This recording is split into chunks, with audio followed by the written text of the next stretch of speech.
think we can start right now. It's time to start for our program with the first topic now. With the topic of integrated intermodal freight transport system to avoid container supply chain disruption in Chittagong port of Bangladesh from Dr. Rasan Chada Saha. Please welcome Dr. Rasan Chada Saha.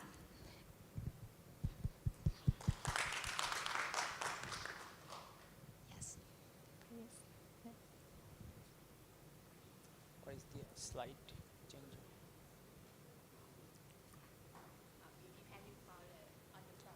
Let's see, here is good, but it's on what?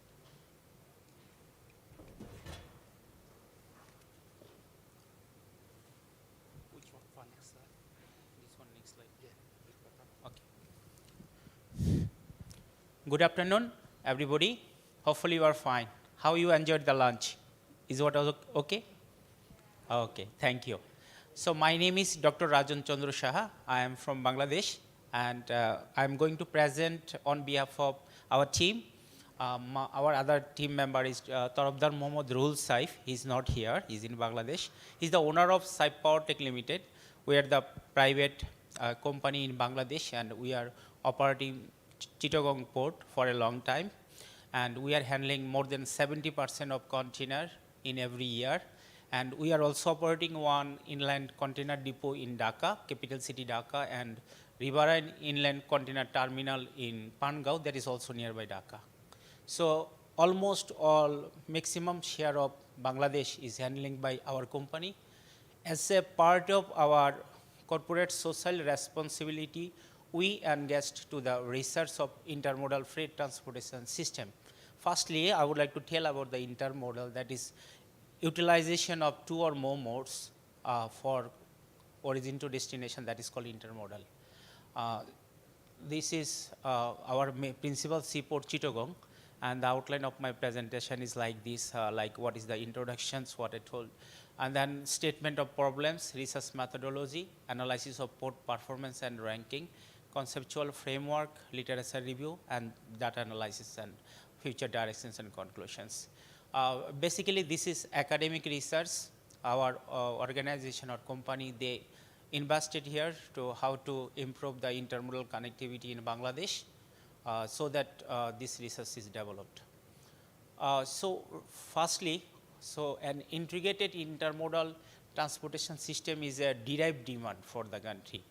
Presently, all over the world, in the standard or developed country, they are using 30 to 40% of intermodal system, but in our country, that is less than 5%. So the problems is that the container is loading, unloading, and in shipping language called stopping, destopping, everything is happening in port and in the port city, Chittagong. So as that resulted in the supply chain disruption in our port. Main principal ports are facing use obstacles and supply chain disruption of containers and others. So the concept of this system, already I told this from origin to destination and using two or more modes. In here, the environmental sustainability is very important for the inland shipping and also for the port transportation system. So intermodal is always telling the environmentally friendly transportation system, so that it is very important for a country to respect to the sustainable development goals and many others. So overall, this research aims to develop an integrated intermodal freight transportation system to support our principal Chittagong port to keep and increase the record of port productivity, also increasing the efficiency and competitiveness all over the rivalry port around in the Bay of the Bengal. So first, the statement of problems. For an intermodal system, inland transport connectivity is very important. Unfortunately, we have only one rail ICD in capital city Dhaka and two riverine inland container terminal nearby Dhaka. Nothing else in our whole country. So here we've got the first problem. Second problem is the overutilization of rail mode.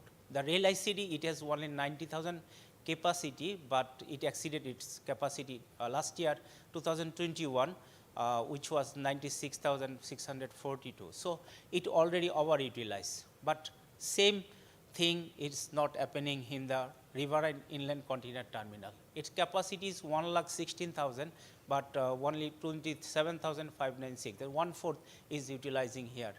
So here is another gap. People are not used to go to the river or waterways transportation system. So yet not Bangladesh also introduced dryage system. What is dryage system? That is a container will start from the port and it will go to the destination and will right back to the port again. This system is totally absent in our country.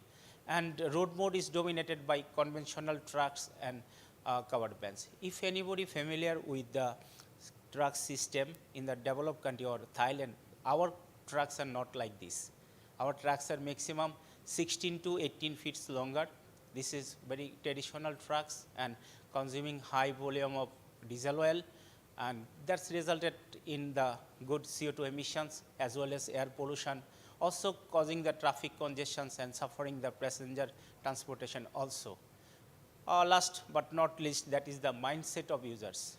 The mindset of users, traditionally they want to do the business with the port city directly, not to do the business nearby any ICD or ICT or a dry port, nothing. They are just like to go to Chittagong for doing international shipping business. So this is the mindset is also very important for as a statement of problems is stating the mindset of the people. They are love to go to port city, take the wind of the sea and doing the business.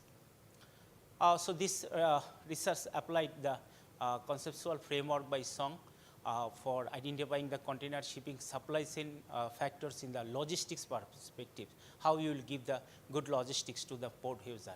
And then quantitative methods, and the quantitative methods use the time series method. We used here just linear method, not conceptual or exponential or any kind of the power method, just the linear method for getting a good result, not thinking other factors. And I also visited some important ports, getting the transport nodes for modeling the network model for intermodal. We faced some limitation that we bound to just take the data for Chittagong, not full Bangladesh or other seaports like Mongla and Paira, and we avoid the South Bengal. When we'll get the map, then I will see what is the South Bengal. So first is the port performance and ranking. Actually, the growing of Bangladesh started in 2010. Simultaneously, everything developed. Fortunately, the country begins in the ready-made garments industry and exported lots of ready-made garments. And if you go to the USA, Europe, all clothes belongs to Bangladesh. Made in Bangladesh is a big brand. So the starting of this 2010, the dues handling of Chattogram port increased. And if you look to the 2019, that's a 58th position. That is the peak of the success of Chittagong port.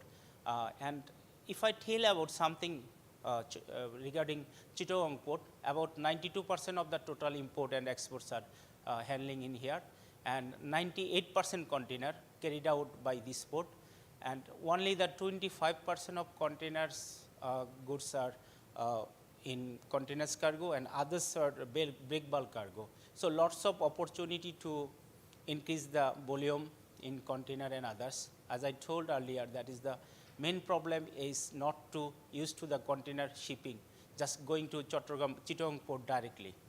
And tell about the port ranking, you just look, the best performance was 2019. COVID-19 impacted last year in 2020, then it was 67th position, but recovered the last year, that means 2021, 64th position. Unfortunately, this just passing the year 2022, it has a bad news that due to COVID-19, the using of clothes and import restricted by dollar crisis and many others problem. So now is the below 3 million dues. So this study applied the conceptual framework song. We are just telling about the container shipping supply chain. As a logistics perspective, we need to consider some points like freight, container, inland transport, vessel, port, and terminal. In Bangladesh, considering the freight, the last 2019, when the COVID is coming, getting the blow of COVID, and 2020 the freight rate became very high and suffered highly. Till date, the food price is very high, transport cost is very high due to fuel price hiking. And you can't imagine all of those are 3 times higher than the previous 2020.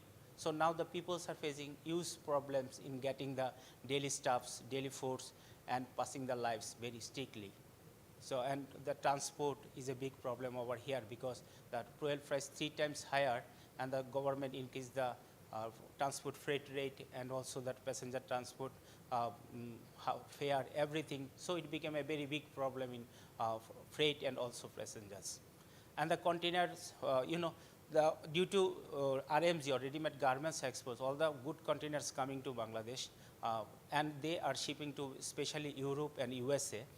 So the container freight also hiked. So the logistics perspective, it is not wise and not getting a good point to ship all of the cargoes to the various destinations. So buyers who are taking the cargo from Bangladesh, they are going to other countries for getting the low rates of the ready-made garments.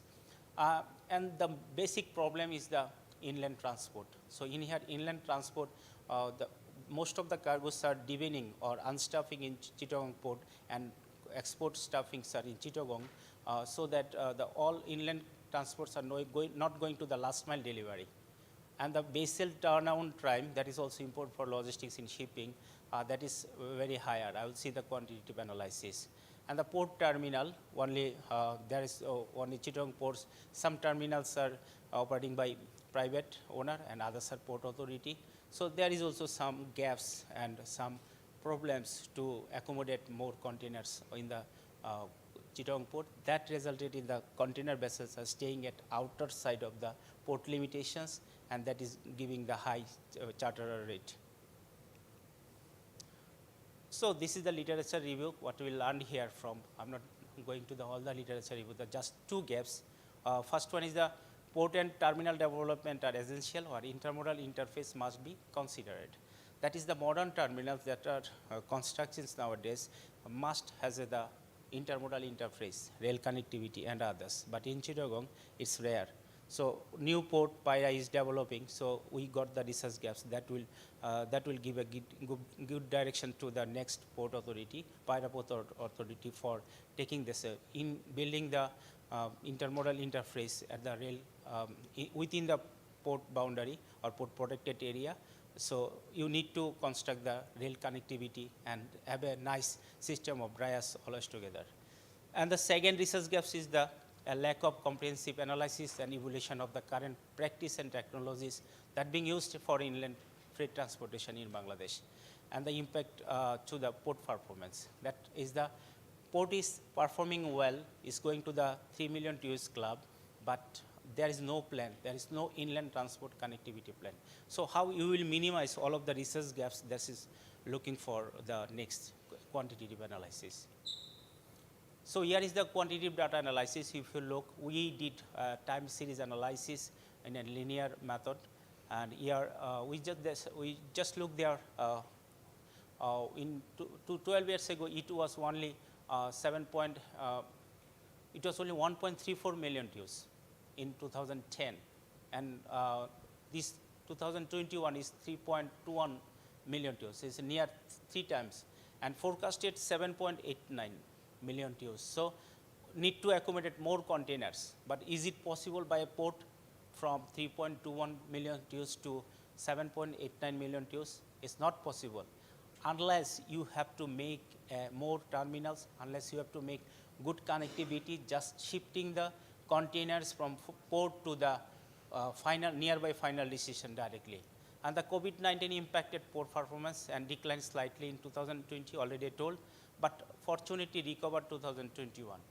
So finally, to accommodate more TEUs, that means from 3.46 to forecasted 7.89 in 2045, we may need to think and explore new opportunity, how to ship the containers from port to the inland nodes directly. This is the for the sharing of intermodal. The best performance was in 2011, it was 5.01%, but now it is declining the 3.86 percentage. The data is telling this in the number it is going high, intermodal, but as percentage with the volume of the port, it is declining. And the forecasting is telling that it will go 0.85, because when it will be 7.89 million TEUs, then it will not handle, it will not pass the more 90,000 or 1,60,000 in water. So together 2 lakh TEUs, it will go 7.8, 70 lakh TEUs. So the share will be declined to 0.85%. So need to think how to increase the intermodal connectivity within the national or regional status and passing some containers directly to the cross-border trade to the India or other countries.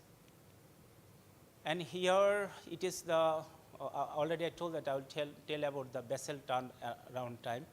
That is, now it is 2.86, is very good because now the vessels are entering in many terminals. We are operating 9 terminals out of 15. So we are trying to accommodate on taking the modern technology. We brought more technology and also equipment from the abroad, and now the turnaround time is going to decrease. So lastly, what are the findings of this research? So a large-scale intermodal is required. Government is planning to establish 100 special economic zones, and the available export processing zones are in Bangladesh now is 13. So need a intermodal connection in between them. This is the finding, there is no connection still date now. So improper intermodal chain, the port is facing the container disruption because all containers are unstuffing. That means import delivery is conducting in just within Chittagong port. And rail and inland water was brought together can accommodate more than 7%. Now it is less than 5%. So there is an opportunity to use more inland waterways. There is even port resilience and intermodal transportation both are not in the stage to think about the user. They are thinking how to do business only. This is the network model, the result of this study. So how we should accommodate 7.89 million TEUs in Chattogram port. And this is the model is a combination of rail, river, road, and the multimodal. This is the totally Bangladesh. If you look this one, the Chattogram port is here, the below down, and the middle is the users, and the last one is the North Bengal. And we about this is South Bengal, Khulna and Borishal. In here, we developed this model for how to take some actions for setting up some inland nodes and others, and that will help us to accommodate the container, and it will come to the Chittagong and directly to the nearby last mile delivery. So this model will help, and further research also required for making it final. So these are our future directions. Just how to overcome this one already I told. We need to establish more transport nodes and need to support terminals designs intermodal friendly and invest in inland node development. As a poor country or developing country, as a infrastructure cost is very high, it is very difficult for set or construct a new infrastructure inside the country. So we need some investment, foreign investment in the inland node development. Overall, we need a good collaborations with all party and change the mindset and everything. This is the future directions, and finally, we need to think about 2045, and this model is telling how to accommodate 7.89 million TEUs. Overall, research on container supply chain is highly appreciated. We as a private company, we started our research as our corporate social responsibility. Hopefully, we will do further research how to develop our country, how to develop the container supply chain inside our country. Thank you very much. That's all from my end. Thank you very much, Dr. Rasan Chara. Does anyone have any question, please, for Dr. Rasan? So maybe we have one question. You mentioned about the problem of the port, right? What is the main factor that affect to the container supply chain in the Chittagong port? Okay, thank you for your nice question. Actually, the container supply chain is related to not only the port. It started from the origin to destination. So our destination is the inland. Like if I go, oh shit. So like inside inland, the final destination is our the capital city Dhaka. Okay, but you need to take the cargo from inside the port. So together, everybody is coming to the port, inside the port protected area for taking the container. That resulted altogether is a traffic jam for in the port area. But if you have proper and good intermodal system, so when it will come in port area, then from the vessel point, it will go directly to the shippers or consignee. Then there will be no disruption in the port area. Like what is happening in Layam Chabang, so when the container is coming, it's just going to the docks or ICDs, okay? So there is no inside any stopping or import clearance. But in our country, everything is happening in our port. So because we haven't any good connection, intermodal connection to the inland nodes. That's the problem, and it's making the supply chain model. So this model is telling that if you make some nodes inside the country, then outside of the port, then container will go to there, then stopping and stability will conducted. So there will be no supply chain disruption in the port protected area. Thank you very much. Are you clear? Thank you. Yes. Does anyone have any question? No. Thank you. Thank you very much.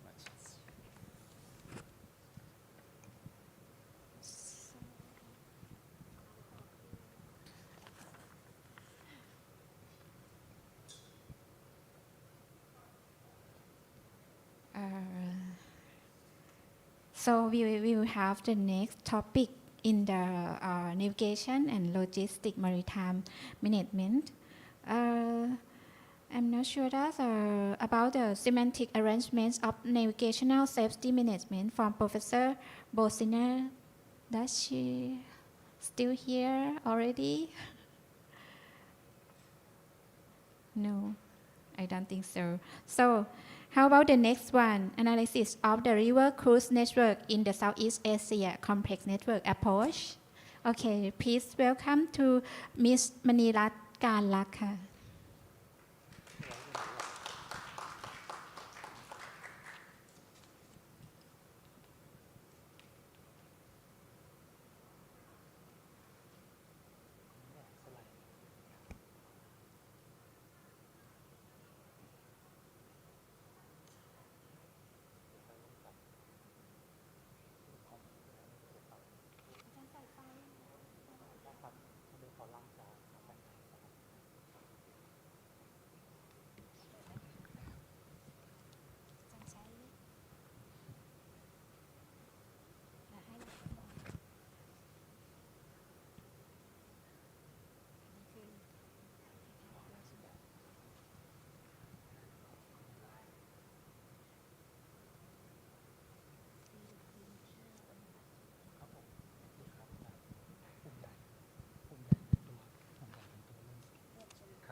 Hi everyone, my name is Manirat Kalak from Khon University, Thailand.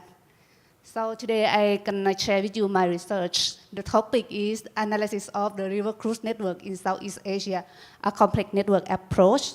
So this is our team.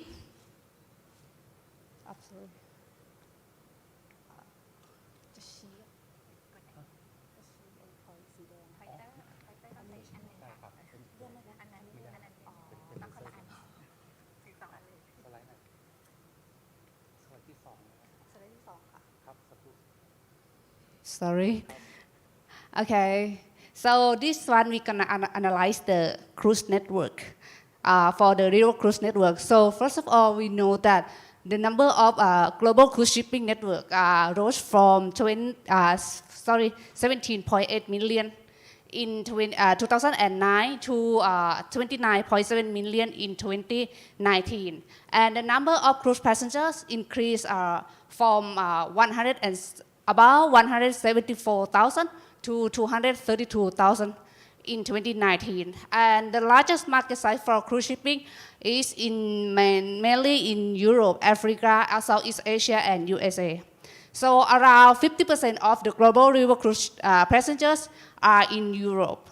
So cruise line provided cruise services in Southeast Asia, mainly in the Mekong and Red rivers. So this is the Mekong River. There are 6 countries share the Mekong basin and waterfalls, including China, Laos, Myanmar, Thailand, and Cambodia. And this is the Red River.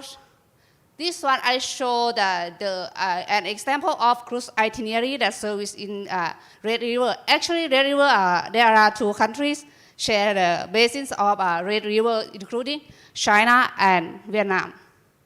So river cruises can last from a few hours to many days. They may pass through island waterway or lakes or partially in the sea coast. An average size for river cruise is about 11 meters wide and 109 meters long with maximum capacity of 143 passengers.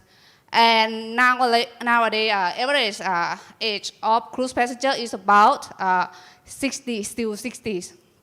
So there are many studies on river cruise shipping, but mostly they focus on some topics such as future of cruising and its typologies, development issue, European river historical depiction, and cruise behavior.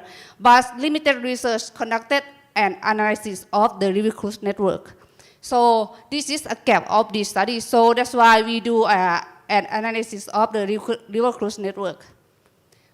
So this study used a complex network analysis to analyze the topological structure and property of the network and ports. So the network data used 257 river cruise voyages operated by 5 cruise lines in Southeast Asia. So an analysis is conducted at the 2 levels. The first one is network level, or we call global global level to reflect the network property. And the second one is the port level. We use 3 measures of centrality to identify the property or the role that port play in the network. So this is the equation of all measure that we use. So the result shows that the network appears to have 2 clusters are connected from the small one. So this one is 2 rivers, the Red River and Mekong rivers. Some ports, different rivers can connect, but it's not by cruise shipping. It's connected by air. So this one is designed by cruise line. So this shows the overall structure of the network. So the network has 31 ports in 4 countries, including Thailand, Vietnam, Laos, and Cambodia. These ports are connected by 94 cruise routes, or we call link. So there are 98 voyages starting from Ho Chi Minh and 78 voyages starting from Siem Reap, Cambodia. So that's why this port become popular for cruise shipping. Maybe these ports have a large number of attractions, or it may be it's close to other popular places.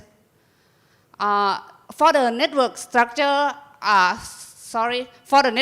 structural property, the first property is network density. Show that the network has a low density, about 0.54. It means that the network has a low connectivity.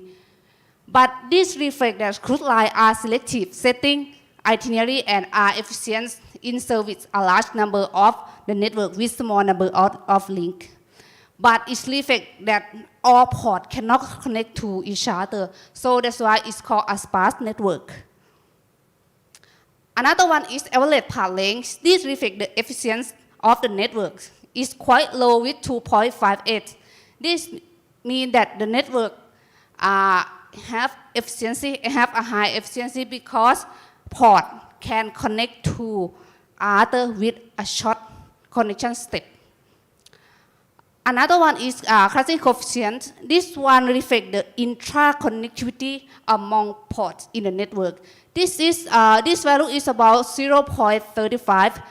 That means this one is show low. Actually, it's a bit high compared to other network that I analyzed before, but still high. It's lower than 0.5. So this one is show the probability of meeting link neighbors around a port. So that's why this one shows that a network has a low intra-connectivity between its port. So this one is the meaning of this. And for another property is port property, we will use three measures as I mentioned earlier. So I use degree betweenness and closeness centrality. Betweenness centrality reflects the importance and popularity of the ports. Port with high degree indicate that it has high connectivity in the network. So it's very important and popular. That's why it's defined as a hub of the network for cruise shipping. So this show the top 5 ports. Siem Reap and Cochin have the high degree centrality, followed by Ho Chi Minh Ha Long Bay. And this top 5, rank 5, actually these ports are defined as hub for cruise shipping in the river cruise shipping in Southeast Asia.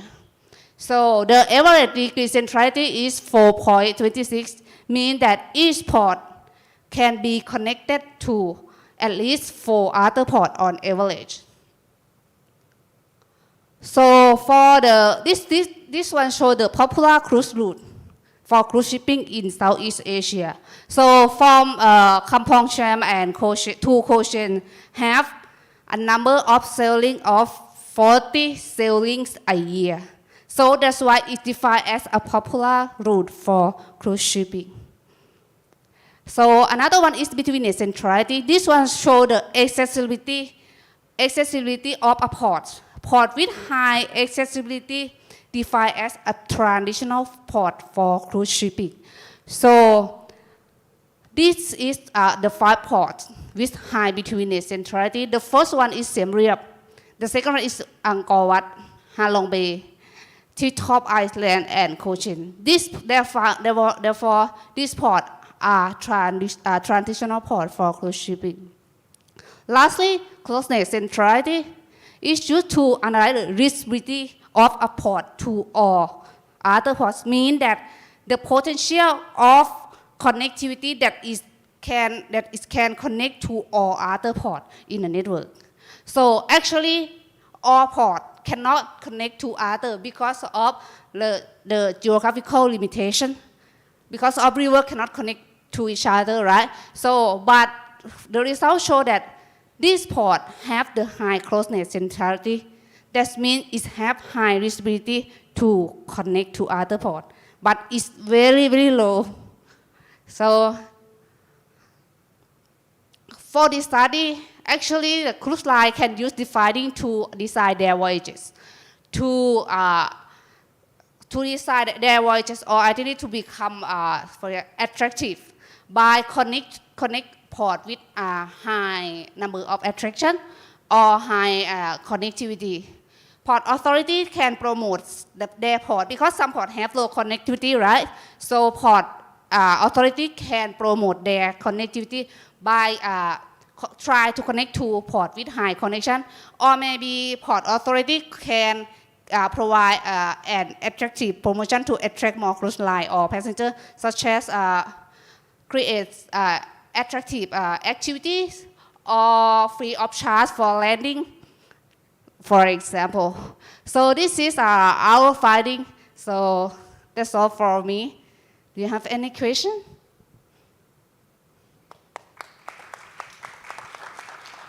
Thank you so much. Does anyone have any question? Yes, please.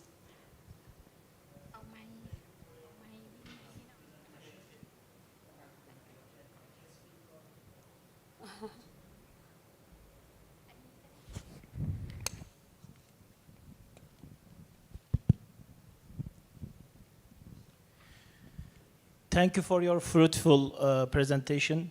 This network topic is really popular topic in maritime transportation also. I want to ask you, for container transportation, maritime authorities accept some criterias or criterion for being a hub, okay? I remember one of them is the minimum investment must be $1 billion, and the other one is 1 million TEUs handling for 1 year. Can you, according to you, for being a hub for cruise lines, can you say something about that for passenger numbers, number of passengers, or any kind of investment? Can you say something about for being a cruise lines hub port? Can you say something about that? Actually, cruise As a hub- maritime expert, right? Yes, thank you. Yes, for the being hub ports for cruise shipping, right? First of all, I think you have to be like that port. For example, like I can see Singapore, like that is a hub for cruise shipping because it have enough facility to support the cruise line or passenger, and it have facility to like support many passengers to visit, and it's also close to other ports that's become popular for cruise shipping. Oh, actually, that's one. I don't have any like information about the number, but actually, for in terms of cruise shipping, it shows that. No, actually, our study didn't focus on this, on that the number that. How many people a year, like that, right? Oh, yeah, actually, I found some literature say that. They show that the number of passenger per port a year. So maybe this number can imply to that it's hub for cruise shipping. Yep. Welcome. Excuse me, maybe I have one question about how can you define for the cruise ship type, because I saw that it have Lam Chabang port including in your slide. Yes, because Lam Chabang port is not a river cruise, so that's why we analyze river cruise. Actually, we didn't consider about the type of cruise. We consider all types of cruise shipping. Yeah. Okay, thank you very much.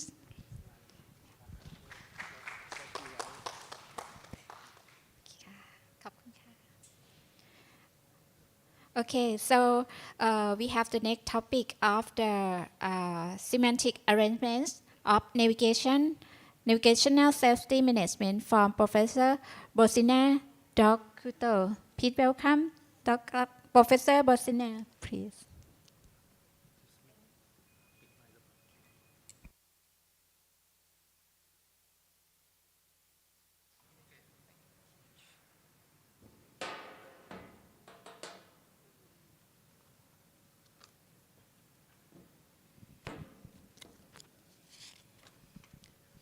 Ladies and gentlemen, on behalf of Mr.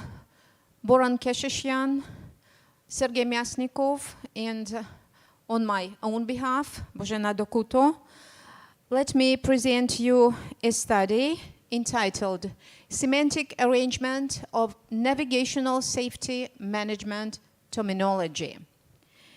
So, since our highly honored forum is about the sea future, or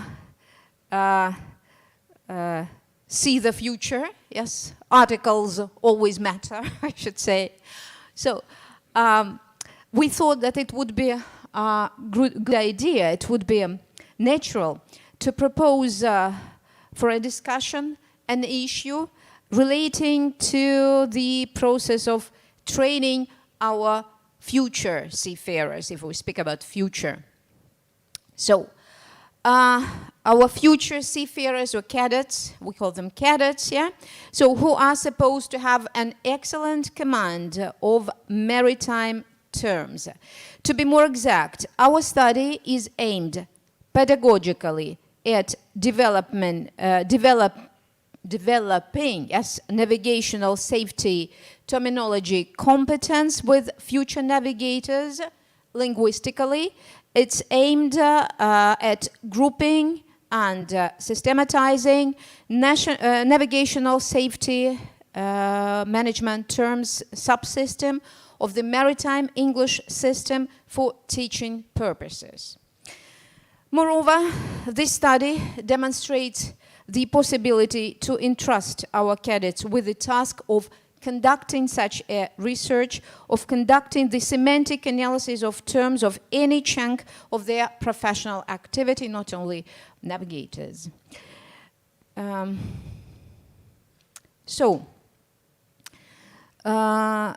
The relevance and the purpose, I'll start with the purpose of this study.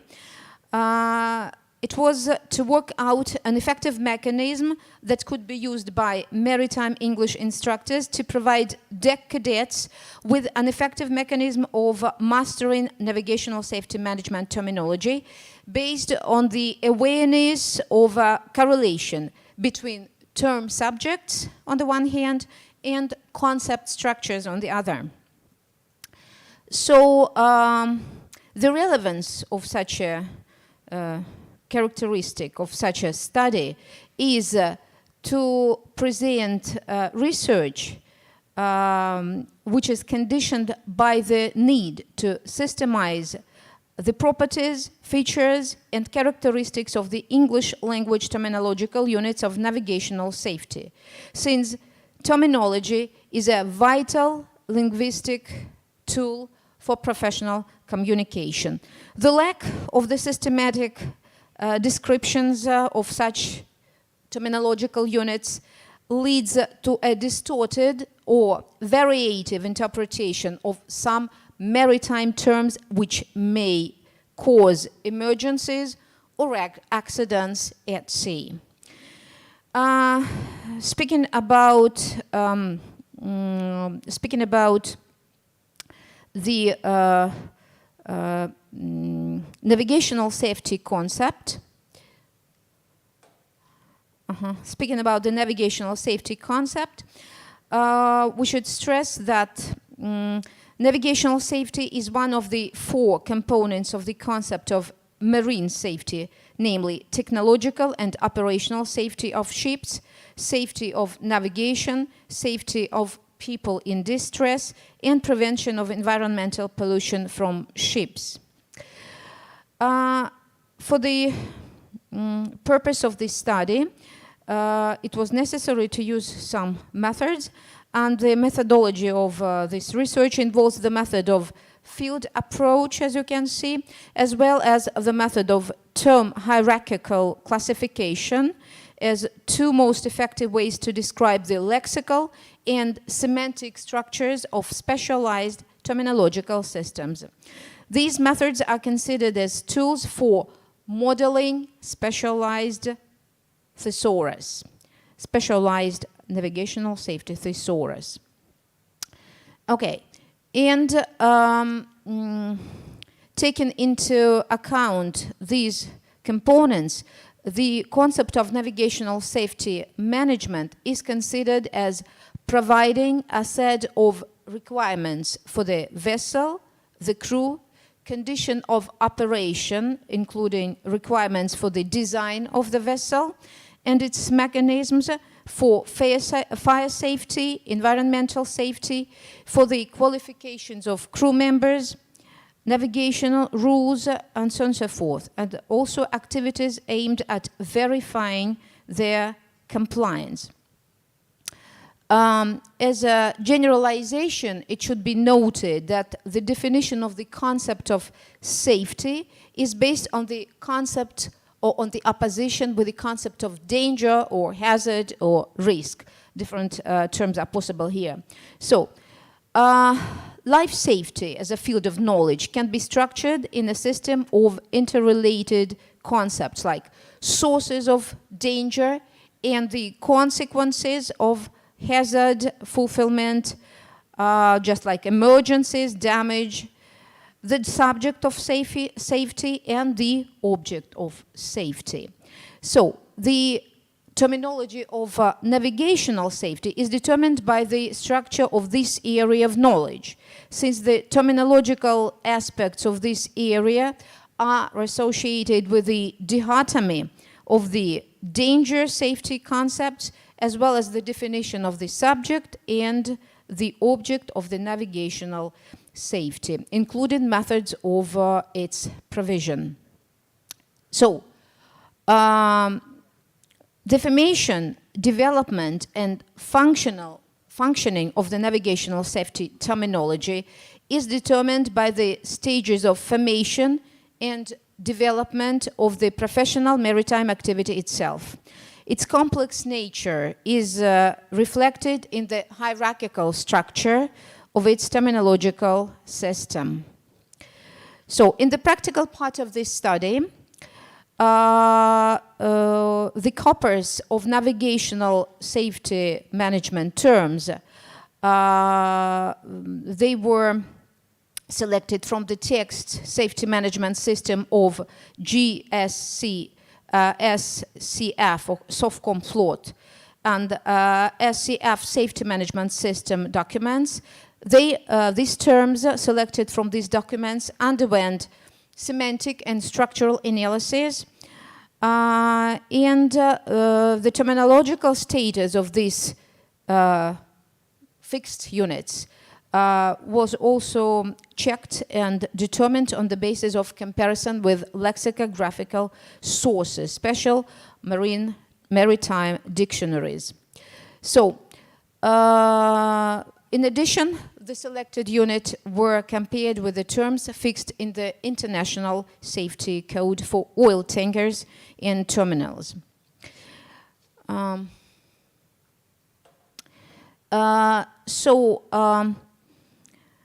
As you can see, the navigational safety management terminology system can be represented in the form of a field. So we found out that so in the center of this semantic field, there are terms of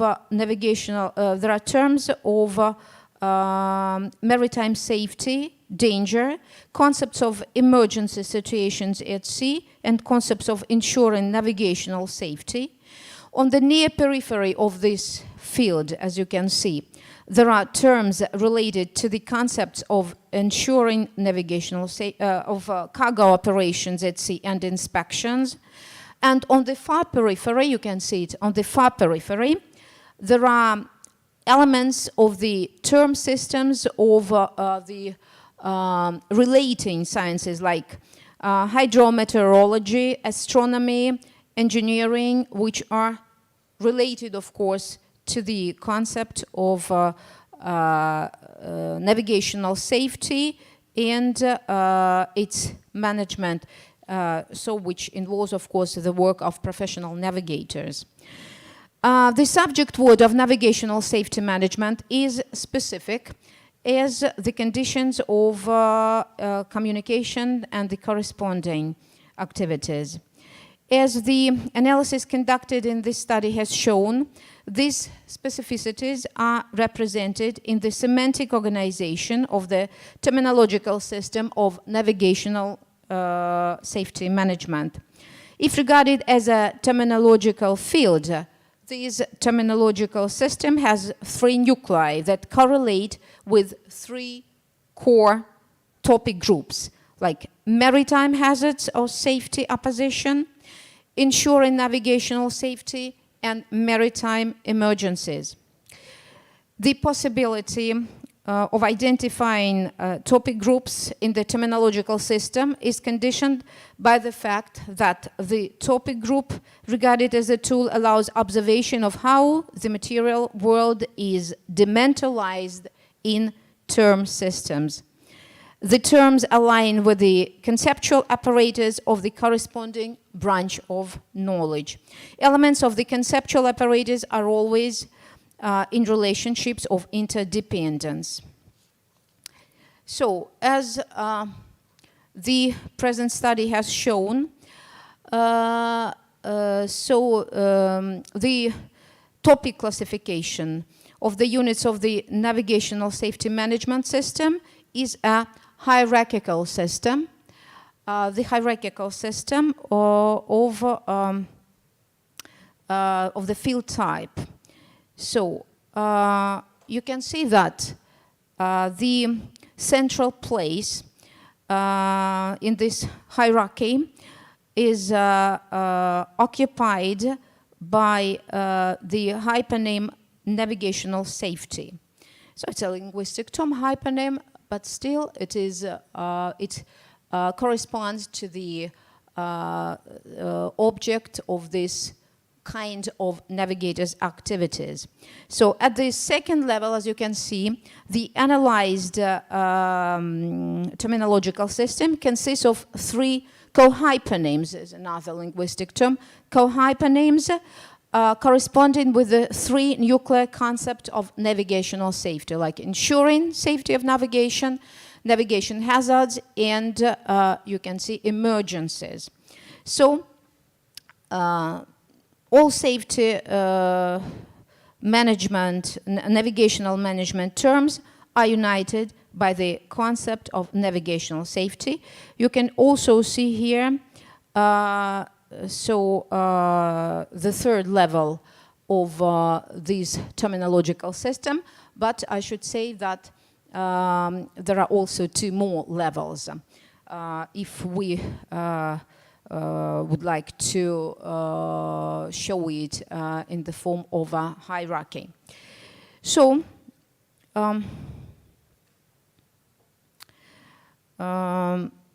as shown by statistical data processing done in this study, the largest number of navigational safety management terms is included in the terminological group ensuring safety of navigation.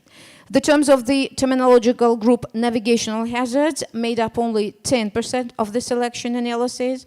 The terms of the terminological group's emergency situations presented the same amount, and the terms of the terminological group cargo operations and inspections were poorly represented in this study, 6% and 2% respectively. So the correlation of the navigational safety management terms in the system of terminology reflects the terminological specificity of the analyzed documents. But as you can see on the next slide, which is entitled "The Structure of the Terminological Group Ensuring Safety of Navigation." So here we can see that the terms that nominate the stages of navigational activities to provide safety of navigation dominate. They have the prevailing position in this terminological group. The terms of the second subgroup thus account for somewhat less than 1/3 of the units of the terminological group, which indicates the dominant position of navigational activity within this fragment of the master's professional activity aimed at ensuring safety. This slide also shows that about 1/3 of the units of this subgroup relates to the description of watchkeeping, and only 4% is used to describe the activities of the navigator when the ship is in port areas. The passage planning subgroup, as you can see on this slide, the passage planning subgroup includes units correlated with both the concept of technology and the concept of human factor. So, for example, bending moment is a technological, of course, term, and bridge watch condition relates to human factor, depth contour technology, dilution technology, ETO, human factor, and so on and so forth. So at the same time, the terms correlated with the concept of technology in this subgroup are more frequent than those correlated with the concept of human factor, which is an interesting conclusion. The second term group combines subgroups of term correlated with the concept of hazard of navigation, and it includes such semantic elements as hazard, navigation, and consists of the 5 subgroups that can be seen here on this slide, including bottom hazards, above water hazards, hydrometeorological hazards, which has the prevailing positions, hazards of the area with intensive traffic, and radar interference.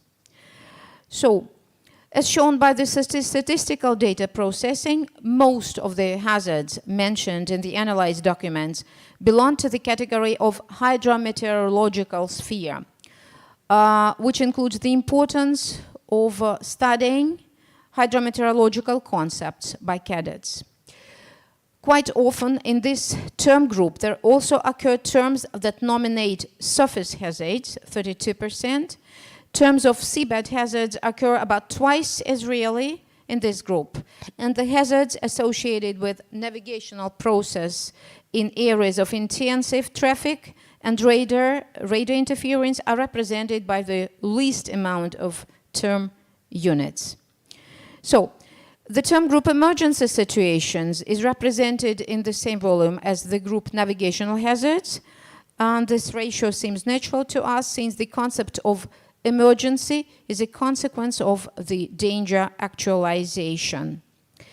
The term inspection contains the smallest number of navigational safety management term units, which was the reason for assigning it to the zone of the near periphery of the terminological systems. It includes terms united by the semantic elements control and verification. Units of this group nominate subjects and objects of inspection, as well as forms of reporting documentation.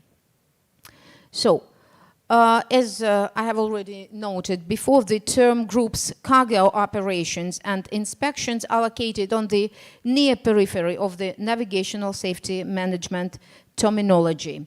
They make up an insignificant part of the selection analysis. Nevertheless, they are present in this terminological system as an integral element or integral elements of navigational safety management.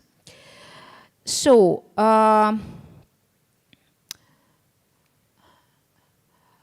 here you can see only a fragment of the database prepared as a practical outcome of this study. So this is only the first 2 columns where you can see the sum of the navigational safety management terms in the left-hand column and their definitions. It also, this database also contains columns with the indication of their equivalents in the Russian language, their semantic structure, including the number of nuclei, and the presence or absence of the peripheral semantic area. There is also a column describing the structural specificity of each term here. And there are also columns which indicate the absence of or presence of synonyms or pseudo-equivalents, which is very important because the problem of pseudo-equivalence is relevant in teaching maritime English to our cadets, not only to our cadets. So, summing up, I would like to stress that a unique feature of this terminological system is a large number of abbreviations. Functionality of the terms of navigational safety management in professional communication is complicated by the presence of some units of synonym doubles and pseudo-analogisms among the English-Russian correspondences of some terms. So the systematization of such units is relevant for the process of training navigators, future navigators, to work in mixed crews. So it is hoped that the results of this study can be used to further tackle the problems of terminological synonymy, pseudo-international vocabulary, variable interpretation of some terms, and will undoubtedly contribute to the safety of navigation. We also hope that the obtained findings could serve as the basis for further studies aimed at arranging and codifying special terminology used in intensive professional communication for training and retraining purposes. So thank you for your attention. Let's see our future together. Okay, so ladies and gentlemen, I'm ready to answer your questions if you have any. Okay. Dr. Somchat from เกษตรศาสตร์ University. My question is in navigation safety in my country, we follow IMO regulations such as SCTB, SOLAR, something like that. What your research is the same IMO regulation or different? What is different? So, of course, all the terms correspond and are regulated by the IMO requirements, and it's absolutely natural, and it cannot be done in another way. Of course, they are terms, and all navigators, cadets should know terms. That's why they're called terms. But the thing is that during the teaching process, we face a problem of how, in what most effective way we can, and in the shortest time period possible, we can teach our more narrow maritime specialists, like, for example, ship engineers or navigators. And it is easier to do when they have some image in their minds, yeah? So, which correspond to some subjects and objects of a specific area.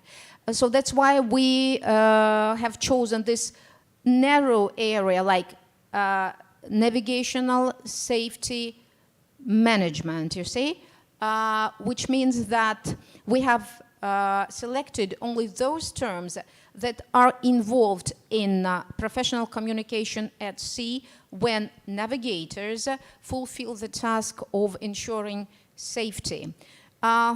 So it is always easier for teaching for our cadets, of course. And if we ask cadets, I think they will agree with me that if there is a system, if there is a structure, and if they just do not have to learn terms alphabetically, yes, they should understand how it works, what they mean. They should correlate the word to the concept in their heads.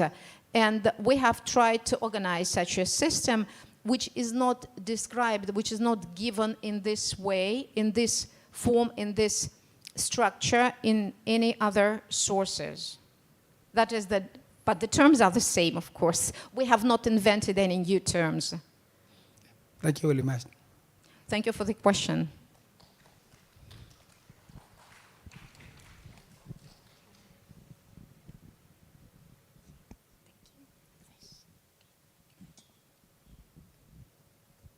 Thank you so much for Professor Bosinat. So next we will have the topic about effective digital training solution to support the maritime from Ms. Tracy Permans. I'm not sure. Yeah, okay. And you hear that's good.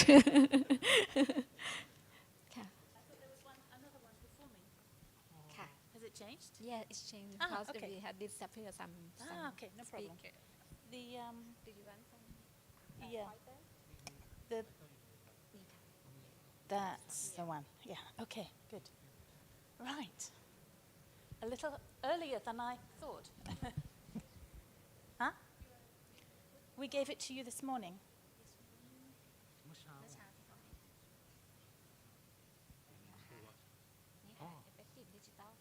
It was with Focus. There were 3 from Focus. Keynote. No. It must have gone on another computer then. I'll have to go and get it from next door.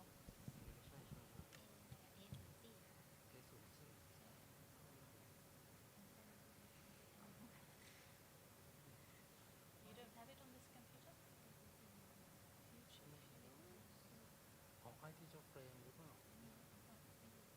Okay, I'll get it next door.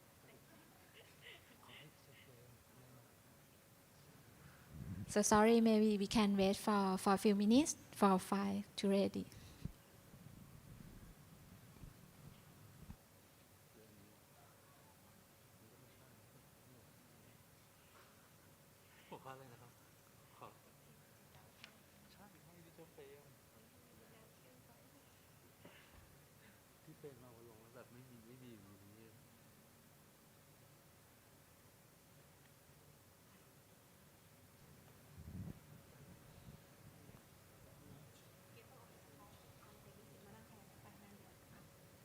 So we are waiting for file for the Miss Tracy.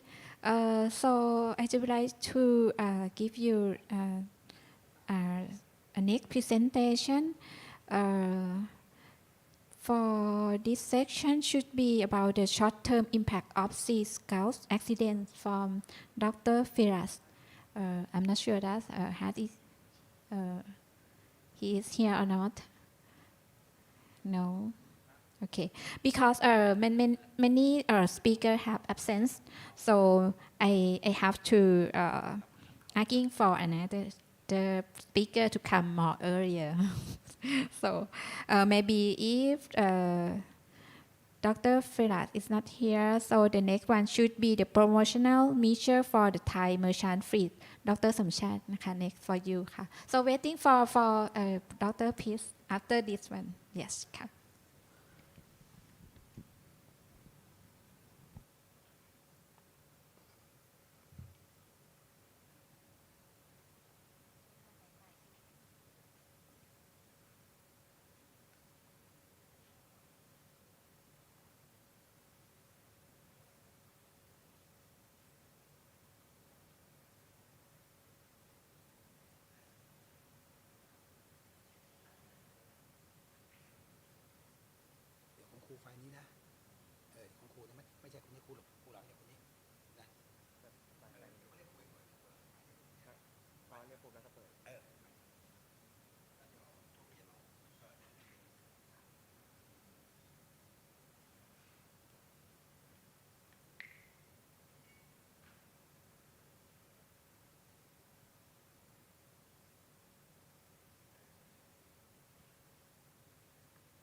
27. Yeah, that's correct.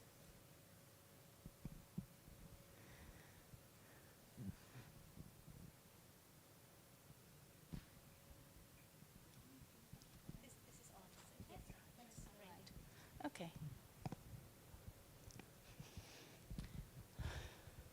Okay, good afternoon, everybody. I'm not used to speaking in such a large room, and I will try to refer to this one that you are also looking at. So, my name is Tracy. I work for DNV. You may have heard the name DNV. It's one of the largest classification societies in the world, but we do also do other things. This is the official description of DNV today. We've been around for quite a few years, 158 years to be exact, and as you can see, involved in lots of different activities today, not only shipping, but also energy business, general certification business, and digital solutions, looking further to the future.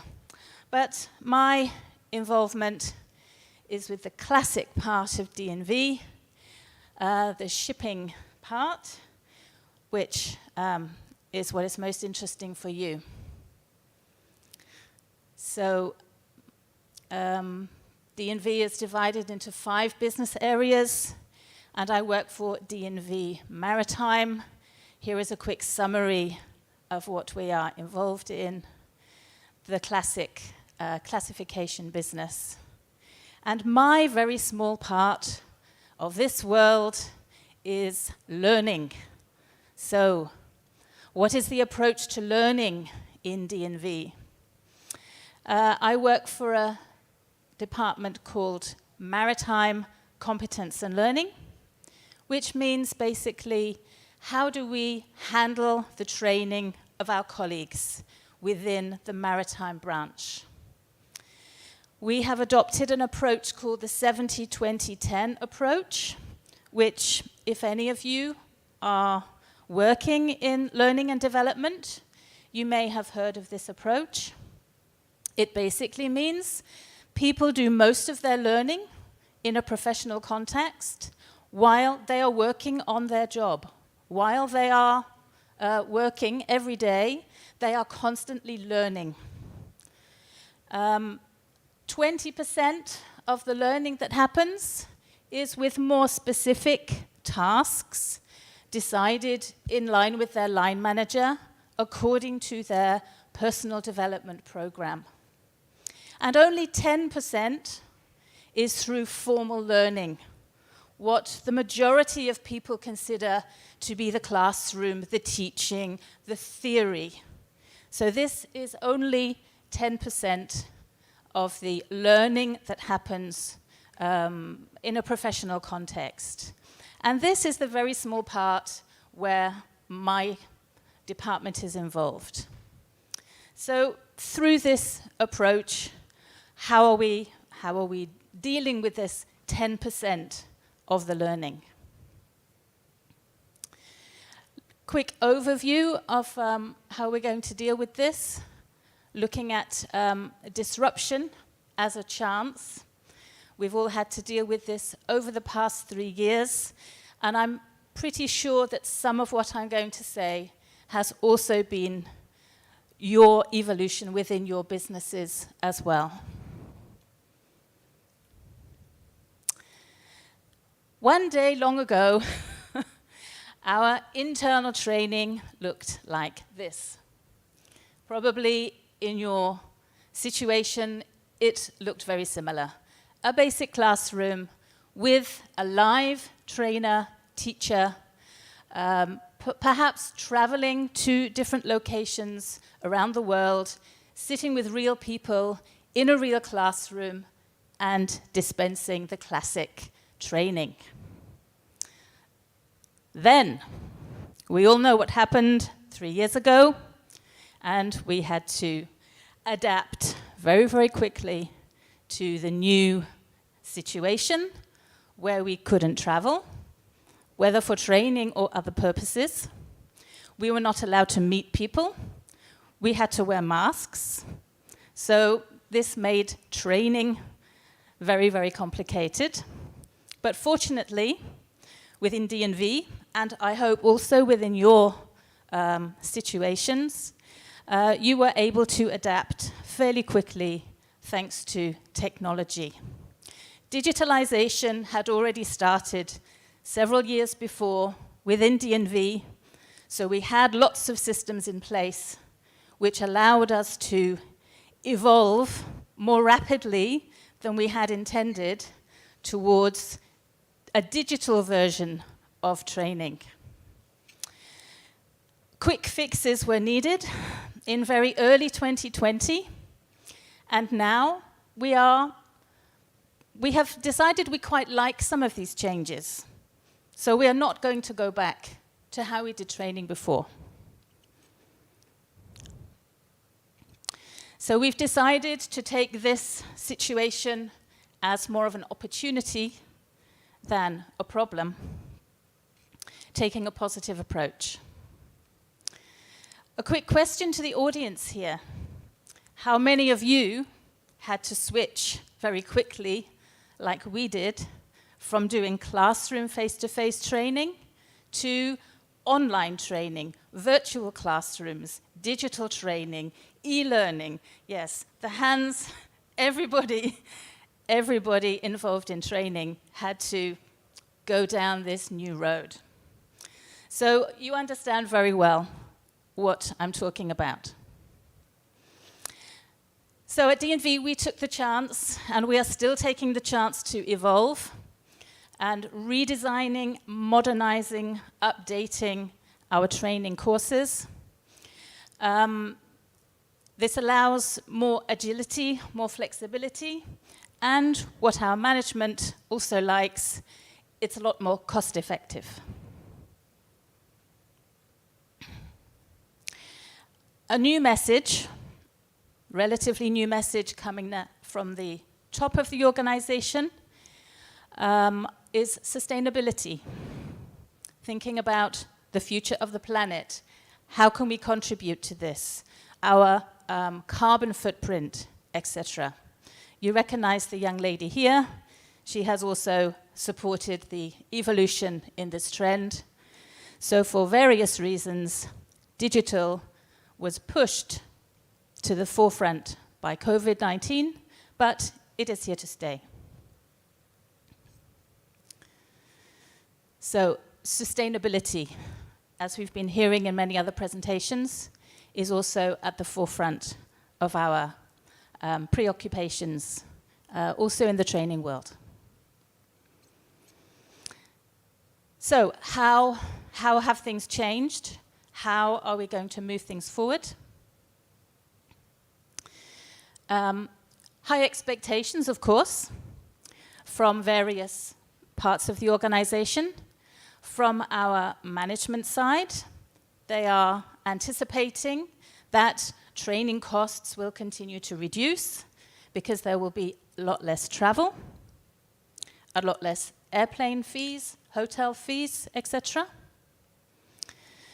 From our pedagogical perspective, as the training department, we are hoping that there will be a renewed investment in our technology and capacity, perhaps new tools, new software, new technology to use for training purposes. And our customer in this context is our colleague, our internal customer base, and they have very high expectations. They've been watching fantastic things from the BBC and from HBO and nice VR games. So they are hoping for something in training which resembles these, not always educational, but entertaining possibilities. So expectations are high from these three areas. But we are making these decisions, and in my unit, we have to be realistic, and we have to somehow reconcile these expectations and produce something which is practical. So we are looking at the training needs of our colleagues. In concrete terms, what do they need to be able to do to satisfy the 10% of the learning theory before they can put it into practice in the 70 and the 20 and satisfy the building up of new skills. And also the budget side. So how do we bring that together? What we have decided to focus on for the foreseeable future, in the kind of training that our colleagues need most of the time, we are looking at continuing with live online or virtual classroom, you may prefer that term, and also more self-paced online training. And more, moving towards a blend of these two possibilities.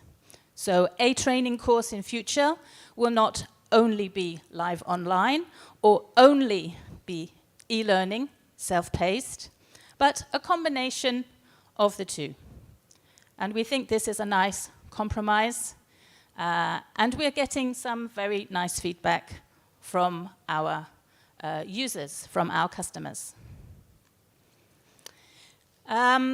We have proved that in the last 3 years, generally, virtual classroom lectures, so dispensing information from the expert to the colleagues, it works if you have the right kind of course material.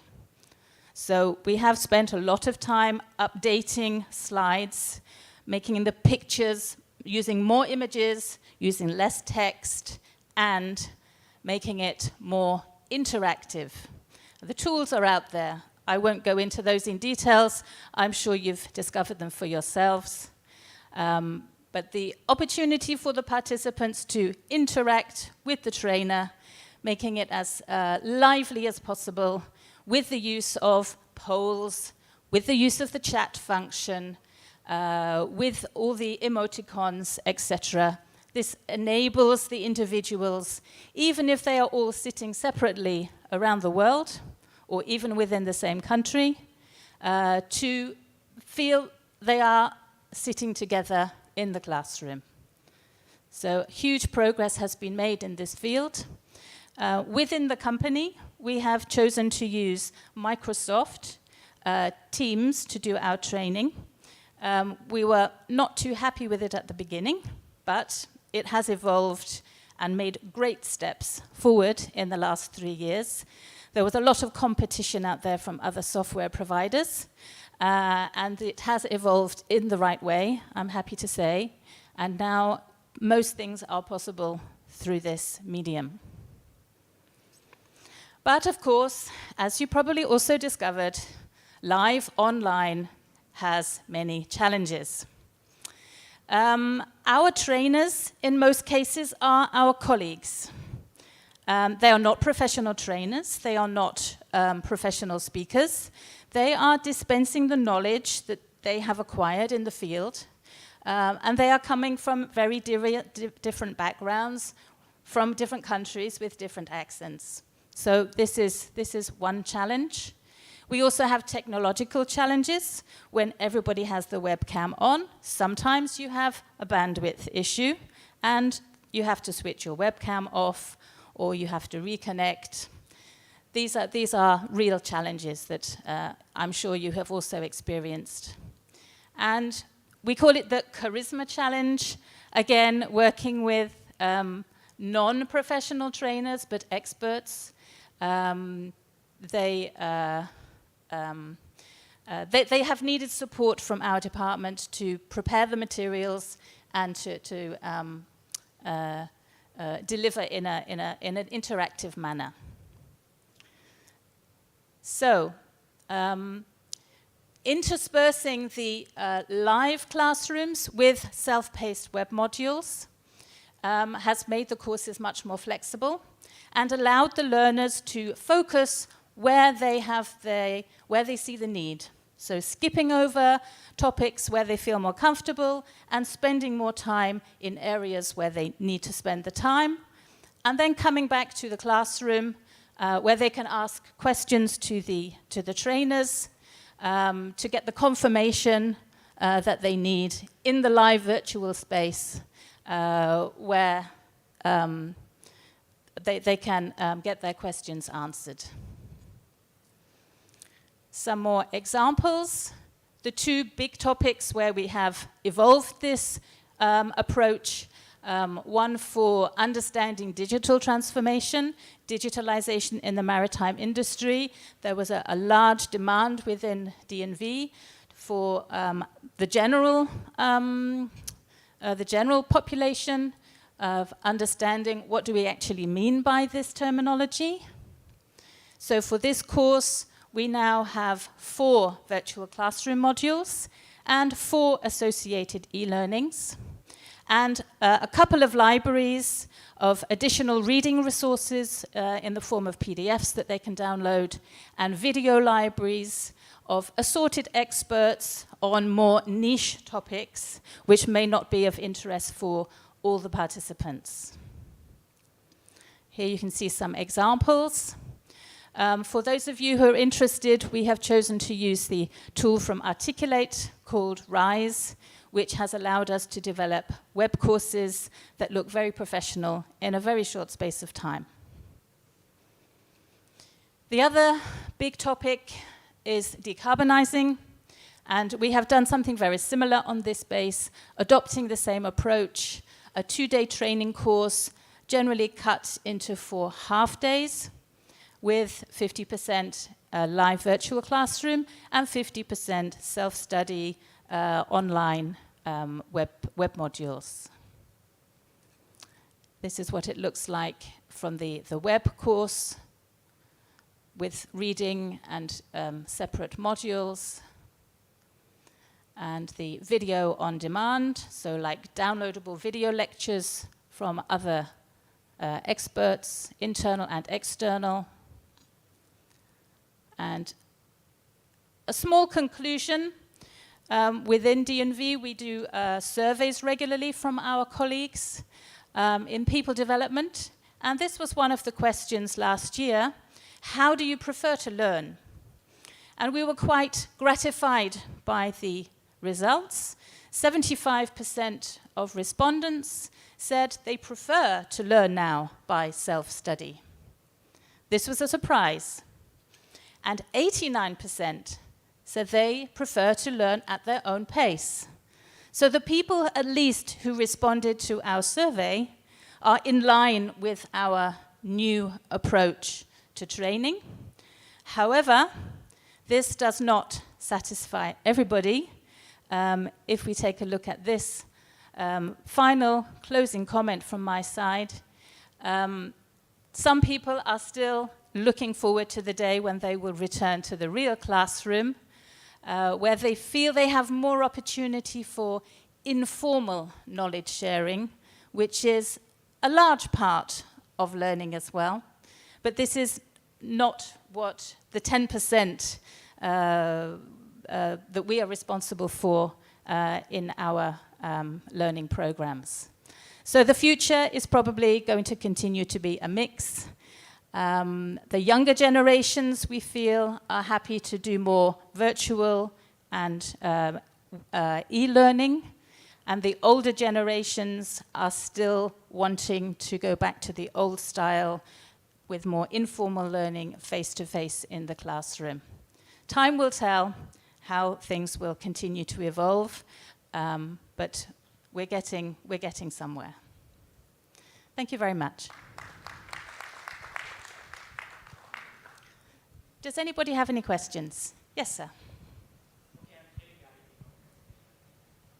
what about the 70-20-10? So when you are going to employ anyone, firstly you are written a master's degree in transport management. So this is a term coming from 10%, right? We are focusing on the 10%, yes. So everything based on the 10%. Yes. And then going to 20 or 70. Because 70 has a big part of decision.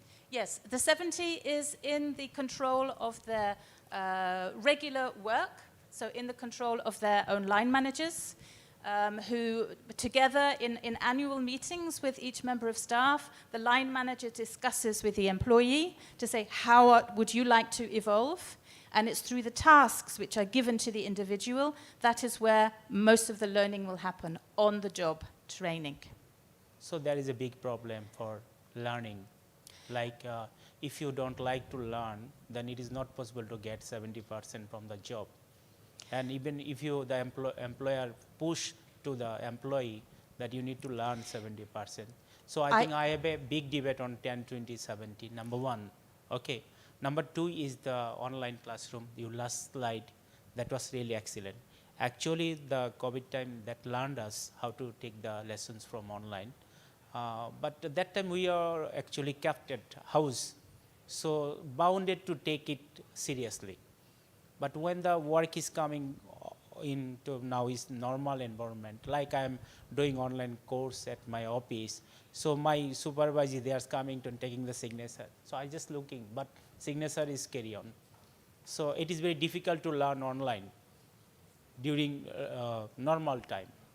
So the last slide is telling a good thing us that actually we need to back to the classroom. This is a perfect place for learning. Thank you very much. Okay, thank you for your comments. Some of my colleagues would definitely agree. Management would disagree, as usual. Any other questions? Any question, please? Yeah. Okay. So nobody. very Thank you much. so much. Thank you. Thank you.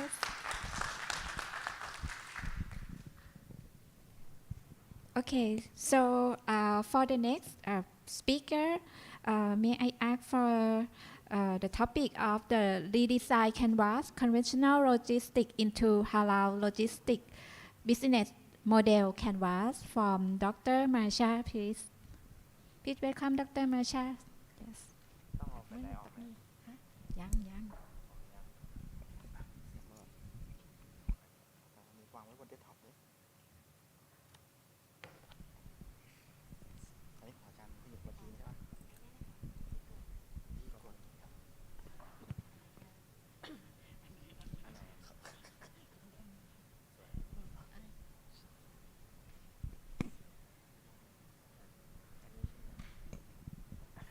All right, Bismillahirrahmanirrahim. Good morning, good afternoon. Assalamualaikum. My name is Masha Nur Salsabila Menhat from University Malaysia, Terengganu, Malaysia. So today I want to present about redesign canvas, conventional logistic into halal logistic business model canvas. So as you guys know, some of you may know that there is business model canvas that quite popular. So what I'm going to share here is how I can turn and propose halal logistic business model canvas. All right, first of all, who here know what is halal? The answer is there. It's Arabic term, means permitted, allowed, lawful, or legal for Muslim. And opposite to it is haram, not permissible. Okay. And so the needs for halal logistic come from awareness to use halal products, to consume halal food, yeah? And then we can see that the population, 1.8 billion Muslim population, and it might continue to rise. So almost quarter of the world. So we can see the market is quite big. And then assurance. As we all know, the production of food is in the manufacturing, in the factory. And then that is not the end process. They have to go through the storage, warehousing, as well as transportation that might have some possible cross-contamination. That's why we want to propose halal logistic or halal transportation. So, and the next one, not only Muslim but non-Muslim are also interested in consuming halal result because they are hygiene, yeah?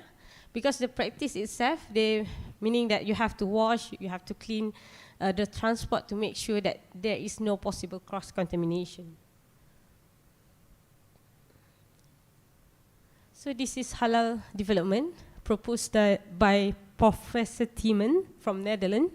So they said that there is Muslim company, halal product, halal supply chain, and halal value chain. So my project is the case study of one company in Malaysia, Ace Logistic Sdn Bhd. It's the company that operates in Selangor, Malaysia, and have a branch in Hong Kong, China, and Vietnam.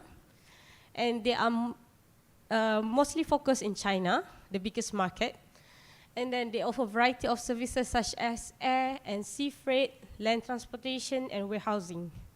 So they came to us and they said they don't have any Muslim staff. but they want to practice halal. They want to propose halal transportation because they want to cater Muslim market in China. That is the purpose from that company. So we start this case study, and then that is why they want to embed the halal in transportation, competitive market, to gain customer assurance and trust, to offer value-added services. So this is how we do it. First, literature review about the original BMC, Business Model Canvas.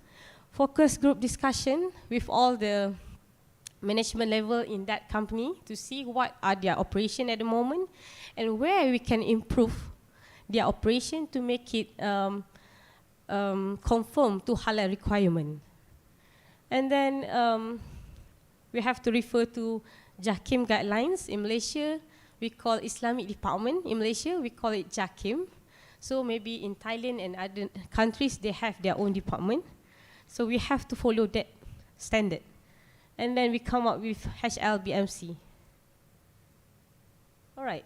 So if you guys are familiar with business model canvas, the red color one is the additional to suit halal requirement. The blue color one is the original business model canvas for that particular company. Yeah. Okay, the first one, we can see the key partners. We have to add JAKIM certified.